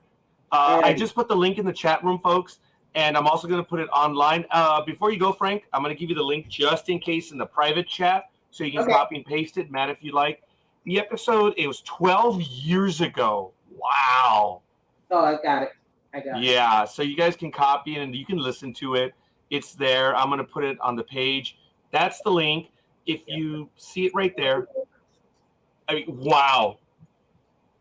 Did you guys know that he was he was Aragog on Harry Potter? Really? We learned that. He did the voice in the Chamber of Secrets. Of course, Donovan, Indiana Jones' Last Crusade, General Veers of Star Wars. And as I say, joins us for a surprise last-minute interview. Oh. That's the description. It really was that day. It was amazing. But go ahead, Matt. I'm sorry. And I can't remember. I'm sorry. Well, I'm having a brain fart. Family. The original the guy that played the original guy that played Boba Fett in the what was his name? Oh, yes. Why can't I think of his name? Same here. Oh, I met him. I met him at one of the Comic Cons recently, and wow. Yeah, he was really cool. The original Jeremy Bullock. Jeremy Bullock. That's right. Mm-hmm. Yes. And for those that know and don't know, it's the worst kept secret. He also played the Imperial commander. He that did. Was escorting them out. Yep. Of Cloud City. Cloud City. Yep. Mm-hmm. Yeah. Wow, you met him too. Wow. Yeah. Dude, that is Star Wars royalty right behind. Yeah. It is. That's Star Wars royalty. Yeah. He was neat. He was really. And forgive me for saying, but I also interviewed Lawrence Montaigne. For those of you that know and don't know, that was Stan in the original series. And he also played a Romulan officer in, that episode, the Neutral Zone. I think it was Balance the of original Terror. series. The Balance of Terror, yes. And ladies and gentlemen, Lawrence Montaigne is a man for all seasons. He has done everything. If you've ever read his book, the life, nothing personal, Matt, but you, Michael, me, Parker, everyone watching, our lives, what we've done is but a month in his. Oh, yeah. The Lawrence Montaigne, and it was so funny. He was an older gentleman when I interviewed him, and we were still new to what we're doing. And a few seconds before we went live, he said, "Did you prep for this episode?" And I'm talking to him on the phone, and I was like, "Dude, we've been talking for 15 minutes already. You're not impressed with that?" But I didn't say that to myself, and I said, "Mr. Montaigne, yes." He did not correct me. I called him throughout the episode, Mr. Montaigne. And I think other people that called in, he'd say, "Oh, no, Lawrence, or Larry." "Oh, but me, it's Mr. Montaigne." Oh, my God, it was funny. He was a good interview, but for me, folks, look, Matt, you're very personable, pal. I thank you that we're able to do. Dude, you guys are too. There are painful interviews, pal. There are. Oh. Hey, I was really nervous about doing this, and I'm glad you guys are really down to earth. I was like, man, I'm going to be on Jeopardy, and like. Did we mess with you that way though? No, huh? No. I was like, did, yeah. Well, I mean, he's done Jeopardy episodes with Star Trek, so don't. Whoa, no. What I meant by messy is I will screw with the guests from time to time. I'll ask them some stuff. I didn't do. I guess I did give you some hard questions. No. But dude, you look. I usually, when I get a hint that we've gone too long, I'll tell the guest, we kind of went beyond, or I'll hint to them or send them a message. I'm like, you know what? We didn't agree upon a time, and you're probably being polite, and you're done with us. No, and I didn't even do that with you right now, Matt. I mean, it's late for you, pal. I know it is, and I'm sorry. Yeah, it's okay. Yeah, Michael's already tired, but we're on your time. And okay, there it is. That's usually my verbal cue to say, look, we're on your time. And it's really funny. And sometimes the actors are like, yeah, I got to go. Oh, my God. One of the funniest ones we ever had. Okay, did you ever see the series V from the 1980s? Yeah. Okay, the original Diana, we interviewed her, and she was in Australia. Oh, yeah. Oh, my. Wow. Dude. That's cool. Okay, I'm sorry I'm throwing names out. And I guess, Michael, you and I have to do that. We got to do an episode on all the people. But that Jane Badler, oh, my God, what a beautiful soul. She did not tell us how long, but her agent, if I remember correctly, said, 15, 20 minutes. And we're like, 15, 20 minutes? Wait. Yeah, whatever. Yeah. Whatever. We've always ignored that because they usually they're used to Johnny Carson interviews. Yeah. We don't do that. I guess you know that. Yeah, I know. This is gauntlet. But anyway. And no one has ever stayed for the 15 minutes when they said they're only going to give us 15 minutes. They never do because luckily we're able to keep the conversation going. Right. And you have, Matt, you've been great. But Jane Badler, she told us, you know what, guys? I'm cool on the time, but I'm expecting dinner guests. And she said, it was my fault. I already had these guests are coming from a long way. So we can still do this. I don't want to reschedule. It's just I may have to cut it short. She was so polite. Anyway, the interview was going for about 40, 45 minutes. We're on phone, contacting her via Skype, whatever. And then we could hear, she's like, oh, hold on a minute. And we heard a ding, and her guest arrived.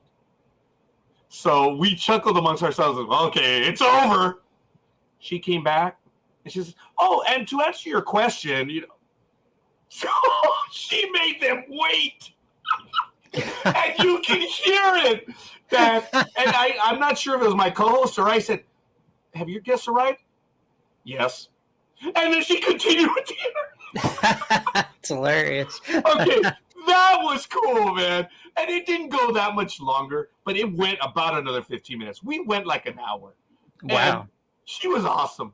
Everyone that we've had on, I could tell you, the one with Lawrence Montaigne, it was just difficult. I couldn't get through, but everyone else did. I was pissed. Everyone else was able to get. That's why it was Mr. Montaigne. Yeah. But, he didn't take himself seriously. He'd done so many things that for him, it was like, yeah, dude, I woke up every day, put my shoes on, and, I live my life. But the stuff that he did, wow, unreal. But anyway, and I think he just did pass away some time ago now. But we did interview him as well, and he was a good soul. But I'll never forget, because Blog Talk Radio counts down every minute, and then at the last 5 seconds, or I always tell people, okay, we're going to go live in about 10 seconds. Did you prep for this evening's episode? You couldn't see me on video, but I'm like, I wanted to tell him, no. I didn't. I was like, of course, Mr. Montaigne. Yeah. It's just funny. It's those things that happen. They're real. Mm-hmm. Matt, can I tell you just one more story? Okay. We called an actor. He was married to someone. Michael knows this. And I'm going to find out who it was. I was producing the episode. So I had a call, stuttered my way through because I hate talking on the phone. I'm very shy, so I stutter. People don't believe I stutter, but I do. And when I elongate my words, I'm about to stutter. But anyway, I called in about 5 minutes early, and a female picked up the phone. She goes, hi! I was like, oh, hi. I'm Roger Noriega from NDB. I think we were NDB Radio at the time. And we were trying. She's like, oh, sure. Hold on a minute. She brings him over, and he comes on, and we're prepping. I'm telling him, okay, do you hear that? That's 3 minutes, the countdown. This is what we do, and this is how we can communicate, whatever. Mm-hmm. And then the episode starts. So I'm watching the switchboard, and I'm, watching the calls that are coming in, watching the chat room. And then, I looked him up. Okay? At the time, and I'm going to find her right now. This is the lady that answered the phone because she was married to him. And I didn't know at the time that it was her. And I'm embarrassed. I am terribly embarrassed. I'm going to see if I can get a good image of her. And I think this one will work. And I wonder if anyone will recognize her. But there it is. Does anyone know who that actress is? Or actor, I apologize. She was in the third movie of a very famous series. Why am I not? Her name. Why is it blanking on me? Her name is Christina Loken. She was the Terminatrix in the third Terminator movie. Yeah. Yeah. She was married to him at the time. She answered the phone. And I didn't know who she was. I'm surprised she didn't terminate you, Roger. I'm thinking that if I'm being stalked by Terminators, like it's her. And this embarrassing thing is she answered the phone like she's like, hi. Like, oh, hi. My name is Roger, and I'm here to. And she's like, no problem. Obviously, you don't know who I am, dumbass. Let me pass you over. Okay, I can't make that up, guys. I spoke to her. That's awesome. Oh, and I've been trying to get a hold of her now. She's doing other things, but I'm trying to reach out to her. And the first thing I'm going to ask her is, do you remember the dumbass that didn't recognize you when we called for your husband at the time? And she's like, oh, yeah. Yeah, I remember that dumbass. Is that you? I can't make that up, guys. There's a lot of things that have happened. And Matt, I thank you for asking us that question, but I've way dominated. This is your interview, man. I'm so sorry. Oh no, you're fine. You're fine. You're taking the pressure off of me. Oh no, you've been great. There's no doubt about it. Christina Loken, folks. I effed that one up. But I'm sitting at my desk looking at IMDb and looking at the actors and then seeing spouse. Ah! I wanted to die. Oh. Yeah, she's gorgeous. She's beautiful voice too. So I'm hoping one of these days that we'll be able to interview and I will say, I'm sorry, that was me. I was the idiot. But anyway, so yes, Matt, I've met a few people on the phone, some in person, and they're just absolutely awesome. Yeah, that's awesome.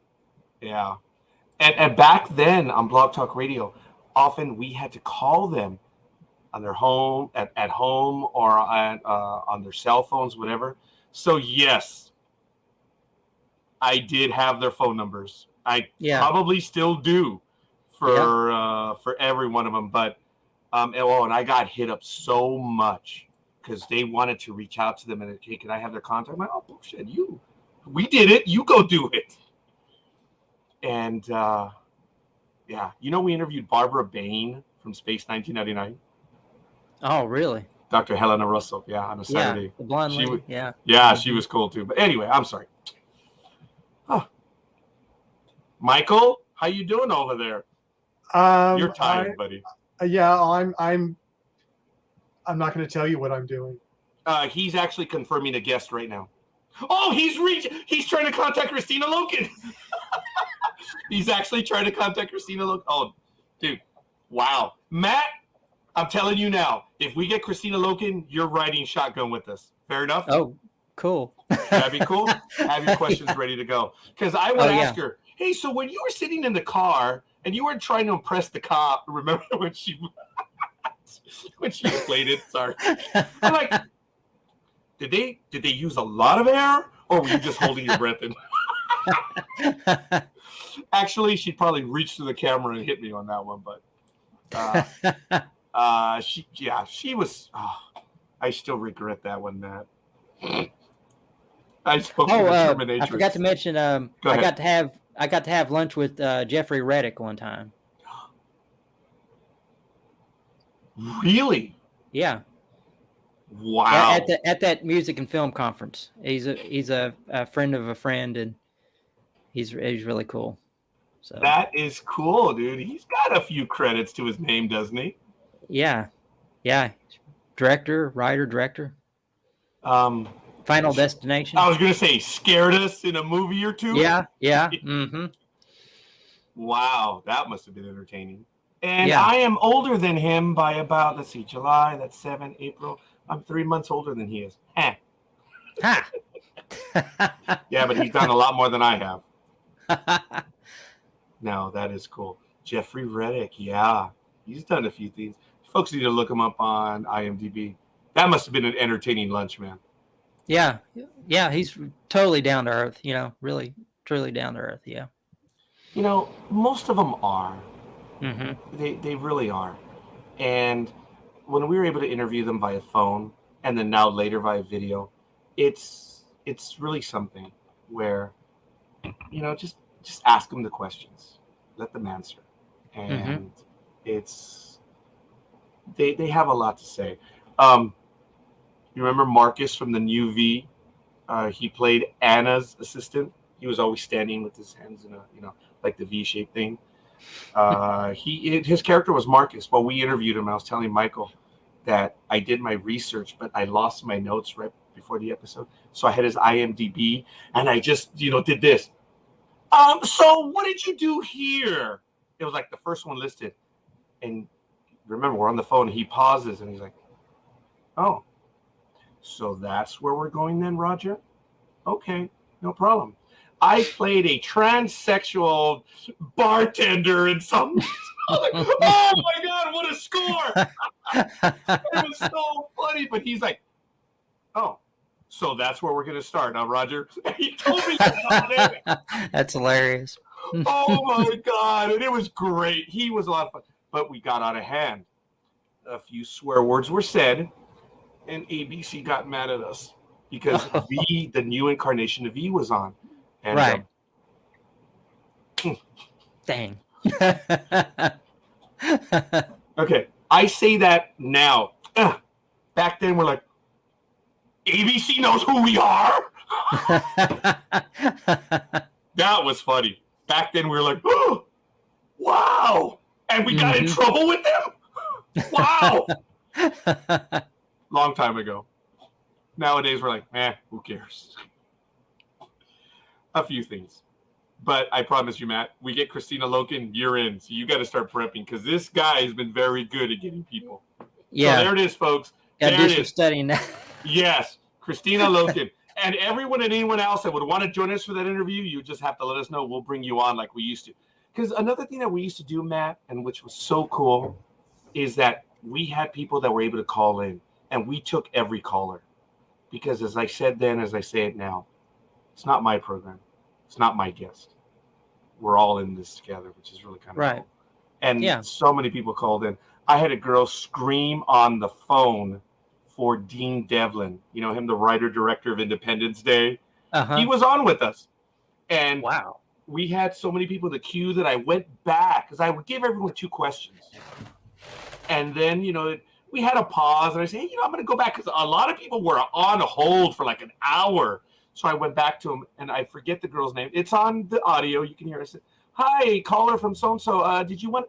I spoke to Dean Devlin. She screamed. I can't make that up, man. It's just hilarious. And they would call and say, Dean, love you. All the girls made passes at Dean. That was funny. Wow. And he was awesome. He was a cool guest too. Look, Matt, this was the longest one-word answer to a question that a guest has ever asked me. Yeah. I rarely ever get a chance to even mention. I don't like doing the name dropping, but Matt, thank you. That was really cool. Yeah. You asked a cool question that struck a chord. Well, that's interesting because I would have never known, and I got to tell you a few that I got to meet, and you never get to see, you see them on the screen and see what they can do, but see them in person, it's different. It's in, you find out, some of them, like some people that you meet they don't really have time, but it's, others, they're right there, and they're ready to talk, they're ready to. I've got one last one for you. April 16, 2002, the day after tax season. I'm at Anaheim Stadium, Texas Rangers versus the California Angels. Game's over. Players are coming out. This is like 50 minutes to an hour after the game. There's like 7 of us outside the door waiting for them to come out. And lo and behold, A-Rod comes out. Alex Rodriguez, 2002. And he comes right for us, and we're just like, and one of the guys, there were like 2 or 3 other guys that was just standing around with us, says, hey, Rod, how about an autograph? Oh, maybe next time. He just rolled on by. And we're like, there's 7 of us. You're twice our height. You're twice thick, dude. And forgive me for saying, but it was a dick move. It's like, dude, there were 7 of us. Come on, man. And we were so polite. He goes by us. But apparently his teammates saw that, and he walked over to us and spent the next 15 minutes shooting the shit with us. Nice. Kenny Rogers, the lefty from the Rangers, he did a beeline right towards us. And he goes, hey, what's up, guys? How you doing? And we're like, oh. We were all like, oh. And he just, he was out with this leather jacket, dude. He studly, man. He looked great. Yep. He's like, hey, you guys got anything for me to sign? None of us had anything. Oh man. I think one guy had a baseball and he started autographing it, and he took his time. We're like, yeah, the Angels got us tonight, and this and this, and I was just, dude, he shot the shit with us for about 15 minutes. He could have gone home already, but he saw what A-Rod did, and I think he saw how we reacted. Yeah. Well, he had you covered. You know, that's oh great. My God, he did. Kenny Rogers, he was so cool. The pitcher with the Rangers at the time, ex-Yankee. I'm a Yankee fan. Anyway, he was really cool. All kidding aside, Matt, dude, we're now entering our third hour, believe it or not. So we're on your time. What else did you want to talk about, young man? Anything else you want to share with us? Gosh, I don't know. How long have you been doing this show? Well, thank you for that. We officially the last Tuesday in September of 2008. That was our official kickoff. And we were on every Tuesday night for years. And then as the network expanded, we have other people that are on. I've been on since the last Tuesday of September 2008. Wow. Doing one form or another. Michael, when did we meet? Was it 2009 or 2009? Yeah. Yes, and then Michael and I met on the radio show. On the radio, Michael arranged for several interviews, and then Starship Farragut came over to LA for the Hollywood Expo. What a disaster! But I met John Broughton. And I met Michael Day, and the rest was history. I met Michael. He was really cool. I have the videos. I have the DVDs. You still do? Oh, hell yeah, dude. Of course, homie Claus. But I met Michael. And after that, we hit it off. And Michael, I'm going to embarrass him. He knows what's going to happen. And I think I might have to mute you. Michael's a good person. You're not going to mute me. I got hurt at work. And I was off work for a year and a half. And mind you, I met Michael in the summer of 2010. And we spoke every now and then. He would set up appointments for interviews. And he would be on with us from time to time. But I got hurt. I was off work for almost a year and a half. This is someone who I just met a year before. I went out in August of 2012. Michael was one of two people that called me on a regular basis to see how I was doing. Nice. To making sure I was getting by. I'm sorry I'm embarrassing you now, Michael, but I am eternally grateful for that he did that. And he did it regularly. That's awesome. He just called, hoping I would answer. I didn't always answer. No. But I did answer a lot because Michael was only one of two people that made sure that I was still sucking in some air. Yeah, that's a good friend there, you know. It's a good person. Yeah. And I've met Michael now 3 times in person. We met in the summer of 2010. He traveled in December of 2020 to Arizona. I drove all the way out there to see him for 1 hour. Turned out that it was a lot of hours, and we spent some good time. And then my daughter and I flew to Florida and Georgia last year in December to meet again. And so now Michael and I are meeting, it looks like every December. And I will be, I'm already making plans to go to Maryland. It's been confirmed. Oh, wow. Oh. Do DJing, you know. Oh, so it is confirmed, Michael? Mm-hmm. Okay, so I will be in Maryland in this year. So I've joked with Michael now. I said, Michael, every December, we got to meet somewhere. So this year, I'm going to be flying almost right near him. So I'm going to be there for a few days in December, meeting with Michael and Michael. I don't know who the other Michael is. Michael Bednar. Yeah. There's another good person in fandom right there, Michael Bednar. He's a good man. There's actually a lot of good people. Yourself included, Matt. Yeah. It's I mean, it's amazing to me how many, of them are there's in the community, of people. It's not like they're separate. They're here for their fans or whoever's, their colleagues or people that are interested in that career path or just all of it, the industry, and they're down to earth and friendly. It's not like it's a community, basically. And you're a part of that community now. You are, proud. buddy. Yeah, I'm pleased. I'm honored to be a part of that. Even though I feel like I'm very much a spectator in the whole thing, because, I come in and do my thing with the Star Trek. That's not a huge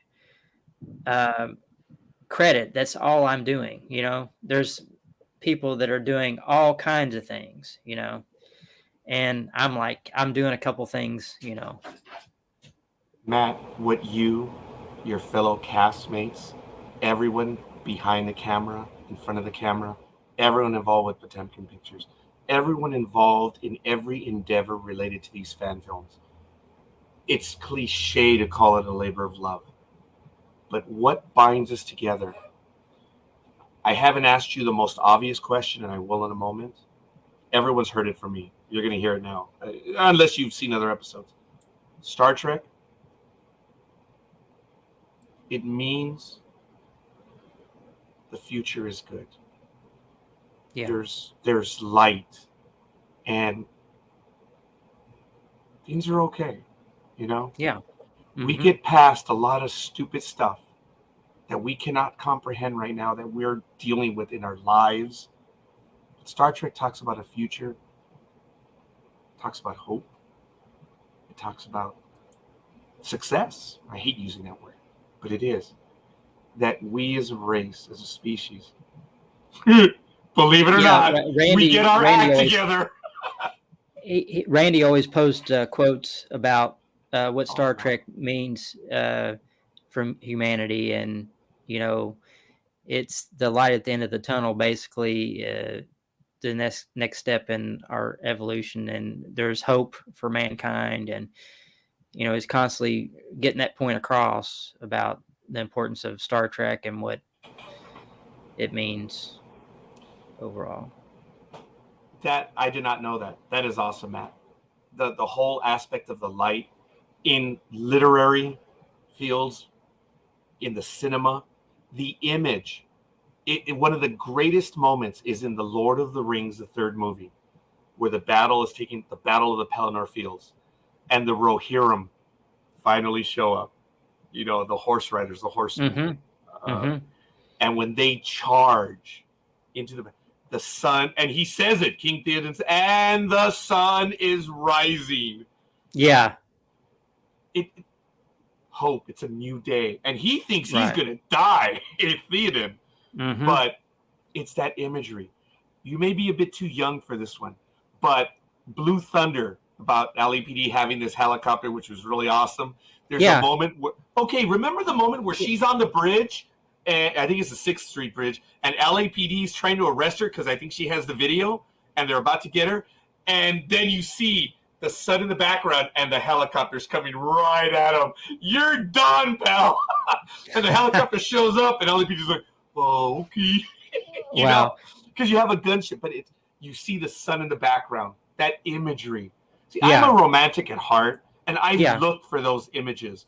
Star Trek II, The Wrath of Khan. Folks, look at it again.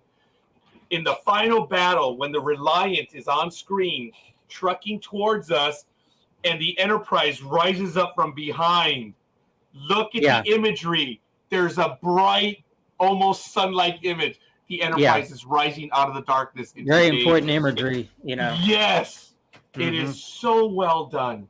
It's imagery, and what you guys are doing is the same thing. You're sharing that imagery. You're talking about New Hope. I interviewed Robert Beltran, Chakotay from Voyager, and that was my Nichelle Nichols moment. Nichelle Nichols was going to dump. Everyone knows the story. She met Martin Luther King, and he says, "Nope, you have to stay on. You don't know what you represent." Yeah. I'm a smart guy. I understand that stuff. But it didn't happen till I interviewed Robert Beltran, who was a man of Latin heritage. and you get this guy who's nobody of Latin heritage interviewing Robert Beltran, who holds a position of power in Voyager. Mm-hmm. He's the first officer. And I told him that. And he's like, well, at least Mexicans are still alive in the Delta Quadrant. That was funny. That was his response. It was a knee jerk, but it was cool. Yeah. That was my moment, and that was a gift that Gene Roddenberry gave us. He said, these stupid, piddly issues that we argue about today are gone in the future. What a bright future, huh, Matt? Yes, truly. Yeah. Where it's not who you are, but it's what you can do. Yeah. And it's just absolutely awesome. So Yeah. yes, I do play Star Trek music when I go riding. I dropped my daughter off at the airport in LAX before she went to New York. And she was her first trip on her own. She tells me, Dad, could you hang around for 10 minutes? I'm like, at the airport, right? I'm like, yeah, sure thing, sweetheart. I drop her off, and she's going to go and register and do everything on her own. So I went out. I drove about a mile out, and then I text her. I said, bug stomper on station. Okay. I was in a parking lot, like in the movie Aliens. Have you seen Aliens? Yes. Okay, remember where the Marines went in, but the drop ship was somewhere else? Yeah. That was me. I was like, bug stomper on station.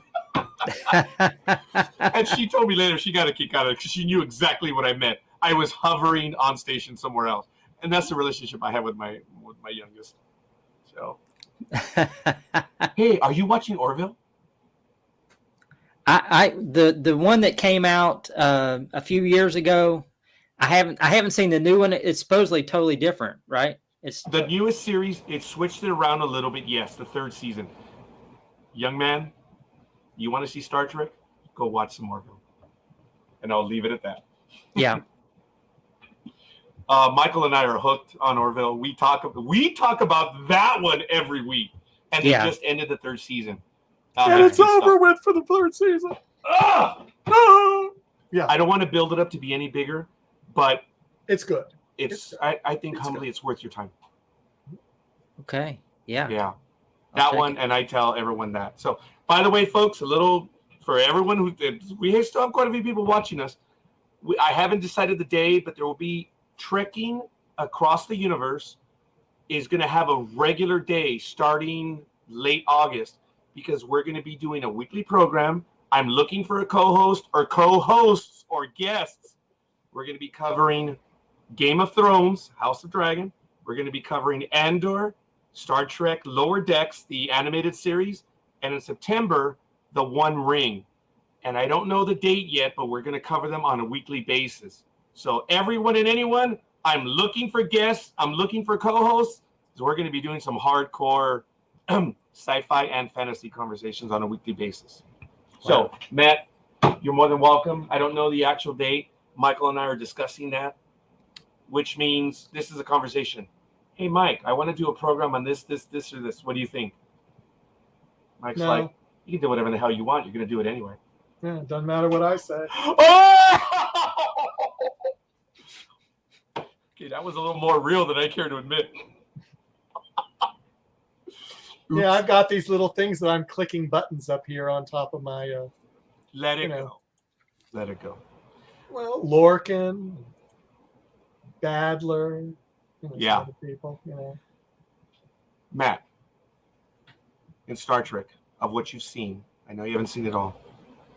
What is the moment that you? Oh, we have a comment. Forgive me a moment. Oh, Deanna Harper. Okay, Deanna, thank you. I was getting close to that. That's my girlfriend. That's awesome. Thank you, Deanna. That is cool. Deanna, who's your favorite character? Who's your favorite character? But that's going to be the second question. The first question is, I know you mentioned Star Trek, the motion picture, but when you think of a moment of Star Trek, like the more exciting, the more emotional, the funniest, you tell me what stands out in your mind. What is, or even the movie, the moment, what is that you would not grow tired of watching? What is one of your favorite moments in Star Trek? I know that's impossible, dude, but I'm a jerk. That's a hard one. I tell you, the part that hit me the hardest was when Spock died. You know, and it's tough to watch, but it makes you watch it. You know, but the best scene. Cool. Hey, that's important. That's good to know. You went for an emotional one, a dramatic one. Wow, that is cool. But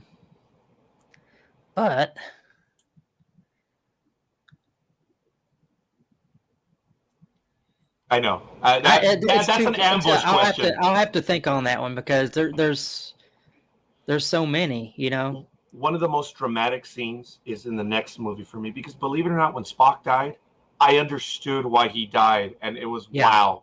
That was 82. I was 13 years old, so I saw it in the theater. Wow.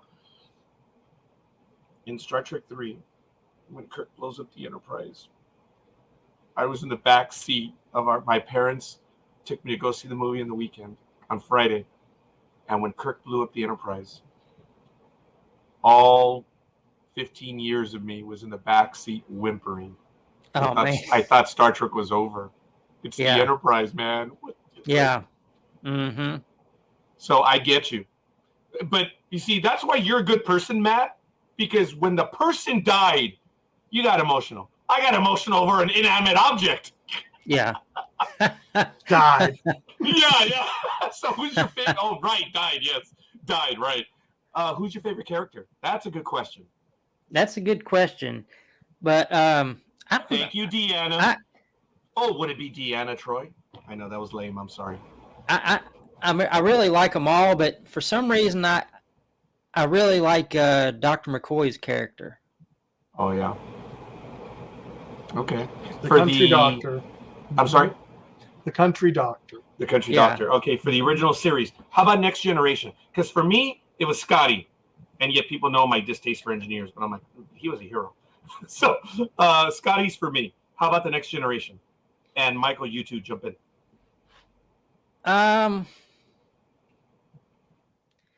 Well, I think maybe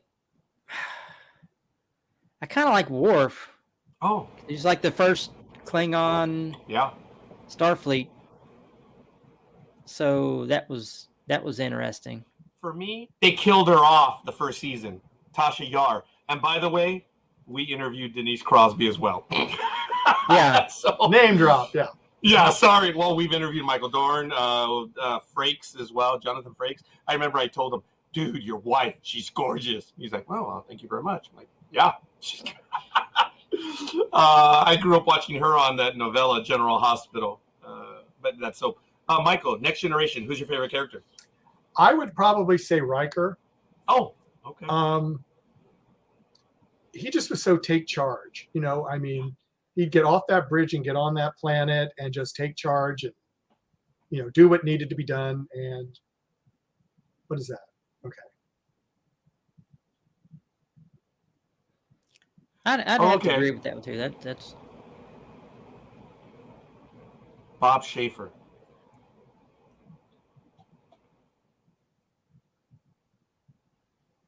Is that saying that the act? I'm trying to think. That's not a. Yeah, we're gonna have to look that one up too, and that's cool, Deanna. Don't worry about it. It's just we are hardcore at what we do. I kept a straight face when I said that, so forgive me. Okay, DS9 favorite character. Mine was Quark. I don't know why that little punk. He got a I love him. Quark was good. He gets into some shenanigans, you know. Okay, you probably haven't seen it yet. But there's a great moment. I'm not going to say anything else. It's Quark. The Alpha Quadrant is depending on you. Just, I think a lot of people are going to be disappointed. Just like that was Quark. And you'll know when you see that episode. I think a lot of people are going to be disappointed. Oh my God, it was funny. But anyway, Voyager. Obviously, for me, it was the doctor, the EMH. Yeah. Yeah, I love the Robert Picardo. For you? I'd agree. Yeah. Okay. Michael, who was it for DS9 and for Voyager? Okay, DS9. And she mentioned Bill Shatner. That's what she was talking about, being the ladies' man. Yeah. Oh, that's who she was talking. Okay. I was like, I was looking up and I said, I don't see anybody in there. Because that's what I was doing. Yeah, so was I. DS9, there was no one, in my opinion, that stood out. And maybe that's because they really honestly had a good ensemble cast. They did. Oh my goodness. They really did. And I think that's why I can't really, no one really stands out to me. Except maybe Jadzia Dax. Oh, Terry Farrell. Okay. Yeah. But honestly, I mean, they were all good. Yes. They all had important roles, and I mean, it was great. Voyager, B'Elanna Troy, no, but not B'Elanna Troy. B'Elanna Torres? Torres, thank you. I was like, I knew it was B'Elanna. Yeah. Torres, she got things done. Yeah. And she came in there, being a Maquis, and she had to prove herself. Yes. She had to prove herself, and that said a lot for that character development, in my opinion. So, okay, we're gonna jump over to Enterprise. This is a gimme. He's been on our program 3 times. Dr. Phlox, John Billingsley. There's another man who's he loves fandom. I've met him in person, and he's been on our program 3 times. He's awesome. I agree so that's with that mine for Enterprise. How about for you, Matt? I would agree with that. All right. Yeah. Michael, who is it for Enterprise? Trip. Oh, yes, the engineer Trip. Yeah, he was cool. He was down to earth. He was all right. Mm-hmm. Yes, and we've interviewed a few people from Enterprise as well, which is kind of cool. But sorry, again, no more name drops on that one. But John Billingsley, he's a blast. He is the only one in the very first episode we did. Remember how I said I couldn't get through to Lawrence Montaigne? Well, when I was interviewing John Billingsley, the first 32 minutes of this hour-and-a-half interview is probably one of the most, not but one of the most painful interviews I ever had in my life. I was trying to get through to John, and he was perfunctorily answering every question. He was doing, it was a straight question, answer, question, answer, question, answer. And I'm like, I'm nervous. I'm like, oh my God, what am I doing? So I went out of the pocket and I threw a deep pass. And I said, hey, so John, what was this? What was this whole worry about FCC violations or something? Because John swears quite a bit, for those of you that know and don't know. And John, all of a sudden, I could envision him. It's like he drew back in his chair. And he was like talking to everyone. He says, yeah, my old buddy here, Roger, we're on the phone, mind you, is wondering why I have yet to call him a mother effing sea-sucker. He said it on air. And there's a 30-second delay in the chat room. And I'm like, and you see everyone explode in the chat room. He just called me a mother effing sea-sucker. It was so fun. I'm not going to say the word right, even though I can. I'm not.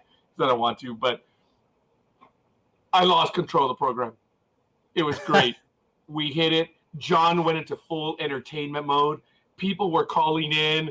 They were engaging with, dude, he was so awesome. That's awesome. And then he came back the next time. And the second time he was on, I started my intro, doing it, and shut up, Roger. And he took over.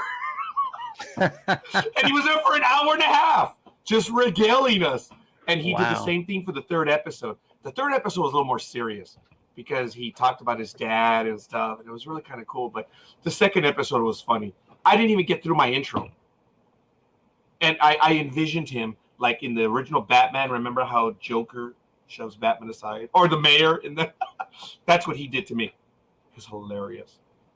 That one was fun, and he engaged all the fans. Oh my God, it was hilarious. That was John Billingsley.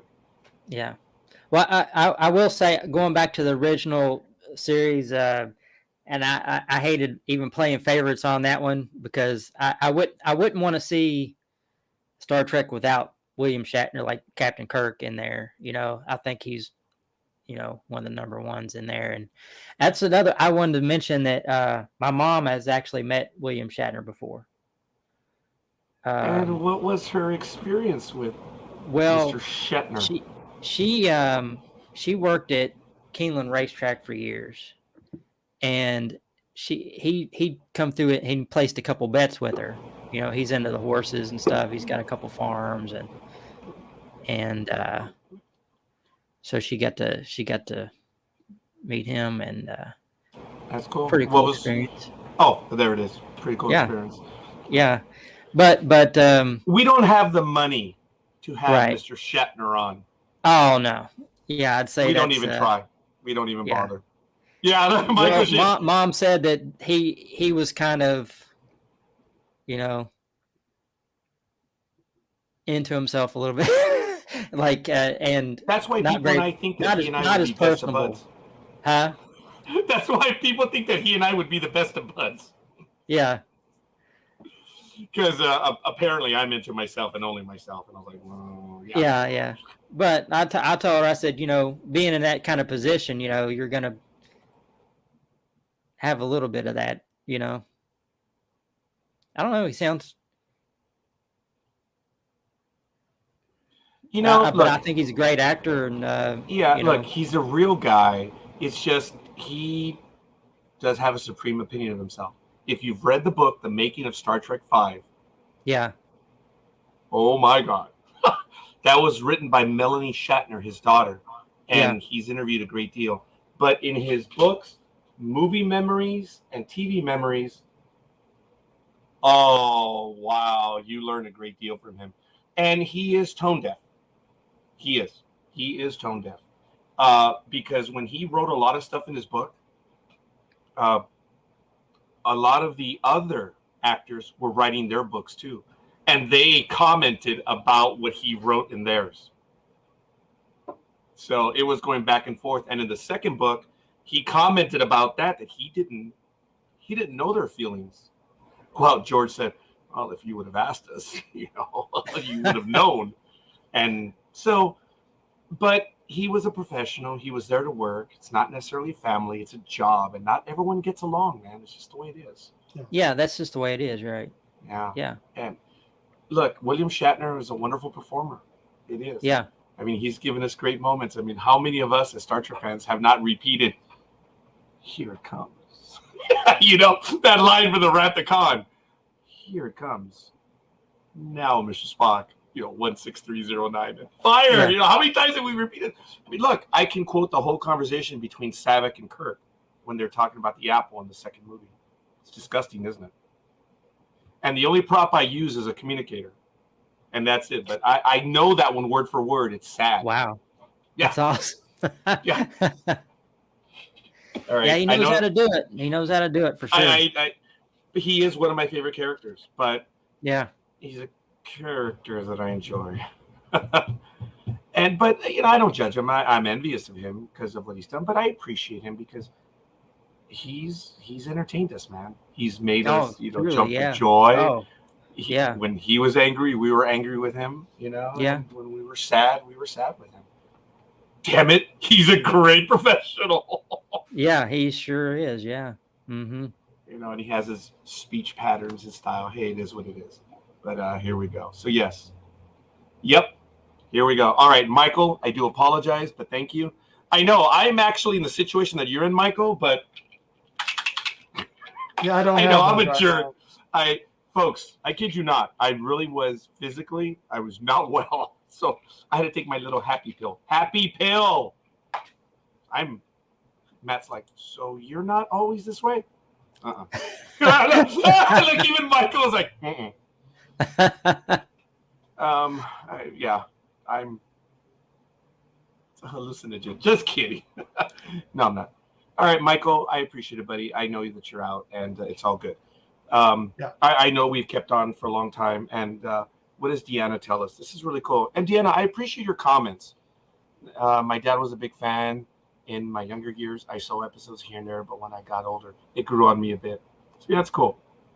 That is cool. Yeah. There's another story that I like telling. I'm not going to tell it here. It'll be for another one. But before Star Trek returned in the movies, and I'm talking about the J.J. verse ones in 2009 and the revamp, I talked about how we tried as fans to bring in the non-fans in. And I had a conversation about that. And Michael, you were a part of that one. We had some incredible stories, huh?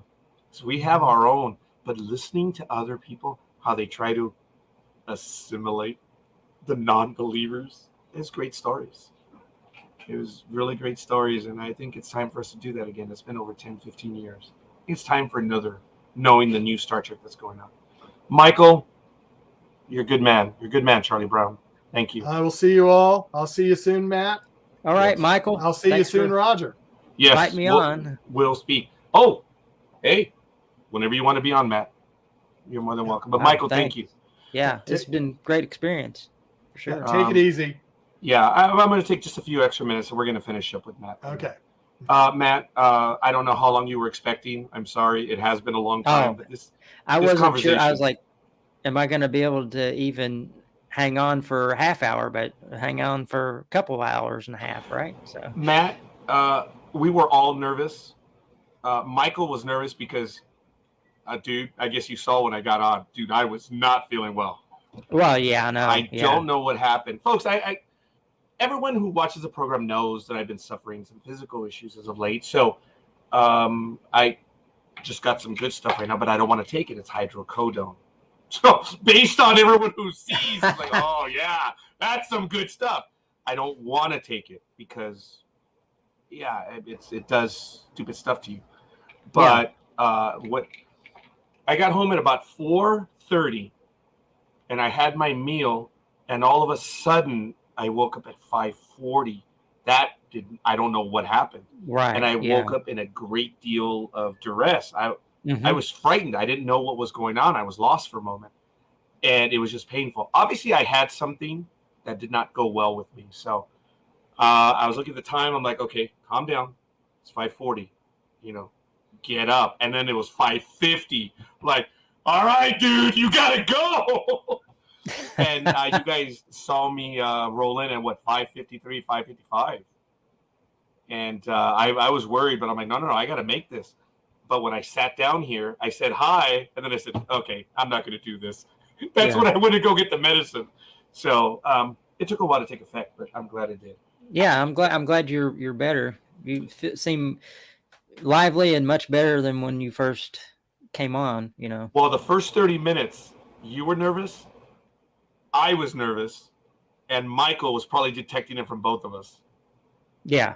If we look back, it took us a while to get, oh, what's this? You were from a different planet in your dream. Yeah. Oh, yeah. I don't know what as a monster I ate, Deanna. I think I was, I know this is probably insensitive, but I was probably destroying Tokyo, and I had one building too many. So, I don't know, but it's all good. But all kidding aside, Deanna, I want to thank you because you've allowed Matt to stay on so long with us, which has really been good. I have to clearly acknowledge that. And Deanna, I appreciate the comments. And I do Eddie as well, and everyone else that has given us the likes and stuff. But Matt, this has been really good. And thank you. It's been something. No, I thank you for that, Matt. This is a first for me. I mean, I had Is this really your first interview? Well, I had when I started doing the radio DJ thing, they did an interview with all the DJ, one at a time, and I did that. But that's a totally different thing because you're just on the radio, but now I'm like on the screen and, it's all here. It's all there. And Matt, it's all raw and live, dude. That adds a flavor to it. It does. There's nothing like it. Right. And, there's some really funny stuff that happens that we cannot take it back. And there's some embarrassing stuff. And there's some real serious stuff. Like, look, I'm sorry. That stuff about Richard Hatch, man. It's there. I'm sorry. I get emotional over it. But, wow, it's there. Hey, that's your own personal experience, I mean. Yeah.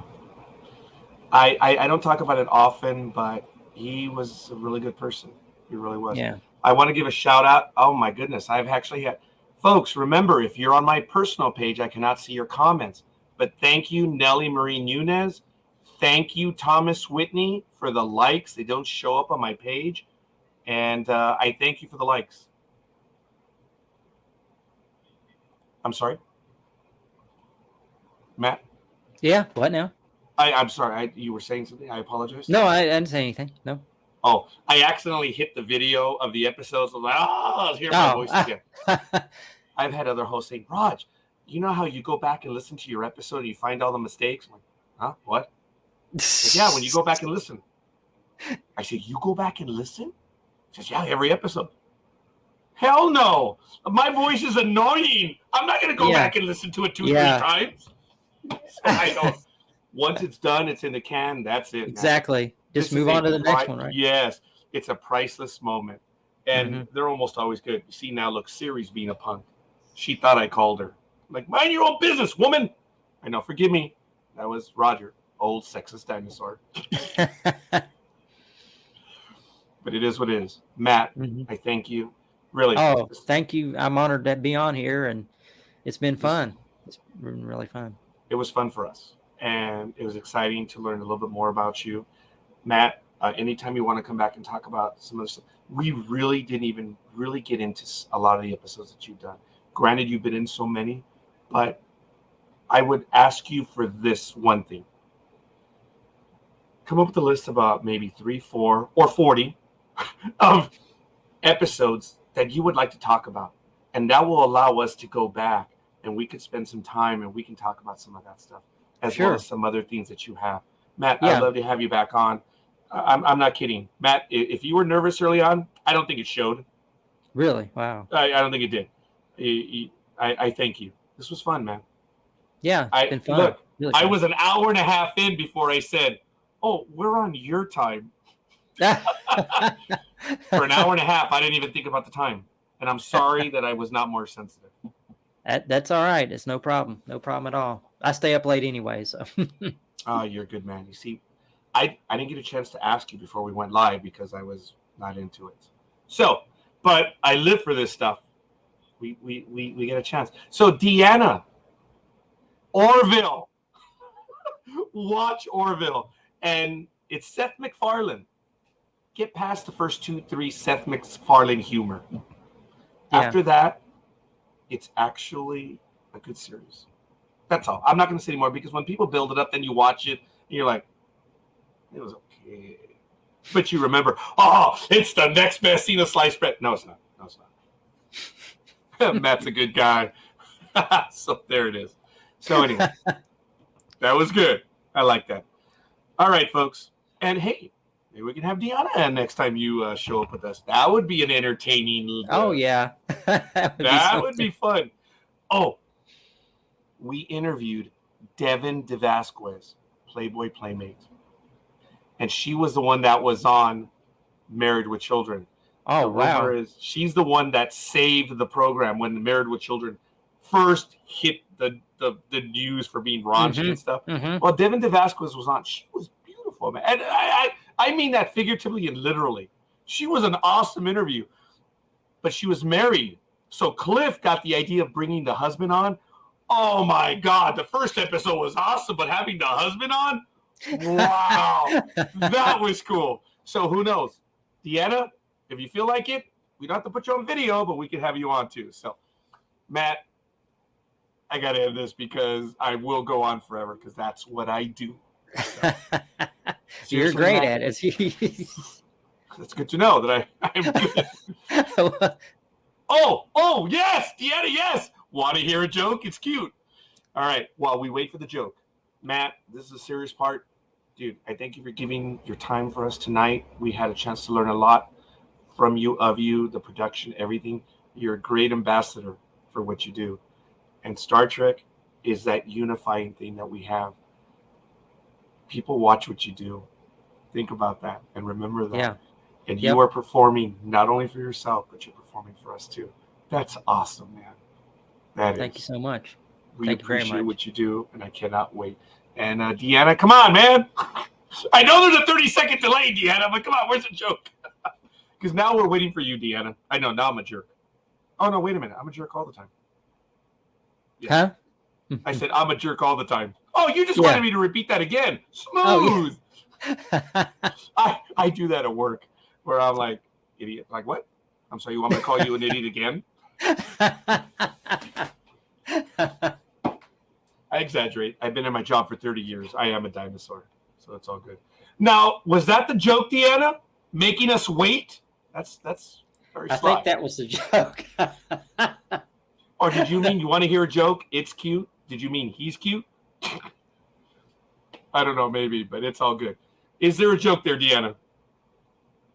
It might have been. I think she fell asleep. Matt, you're a good man. Thanks, buddy. Thank you very much. You are too, sir. You are too. Oh, stop this. I thank you. I understand this, sir. Dude, as I tell everyone that calls me sir, I work for a living. Yeah, okay. I understand. You're a good man, buddy. And for everyone that spent time with us, folks, I thank you because I see the numbers. You have quite a few people that are staying on with us, which is really neat. And I thank you. We'll be on again. News coming on Trekking Across the Universe. We have guests coming up all the time. Don't forget, Sports Talk with the Guys is on every Saturday. Ever New will be on next week with Mark Lee.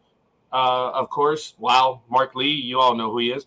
Travel Itch Radio with Dan Schlossberg is on the radio portion at 5 p.m. on Thursdays. And we have, oh my goodness, the Walking Dead program. Oh, here we go. The king told the fool, he said, because you've been a good fool, I shall let you choose your manner of death. He said, I choose to die of old age. That was good. It is cute. I like it. So when we do joke night, Deanna, we do 2 hours. We just try to make each other laugh. Have some jokes ready. I will announce it. We're going to do one in September. Seriously. Thanks, Matt.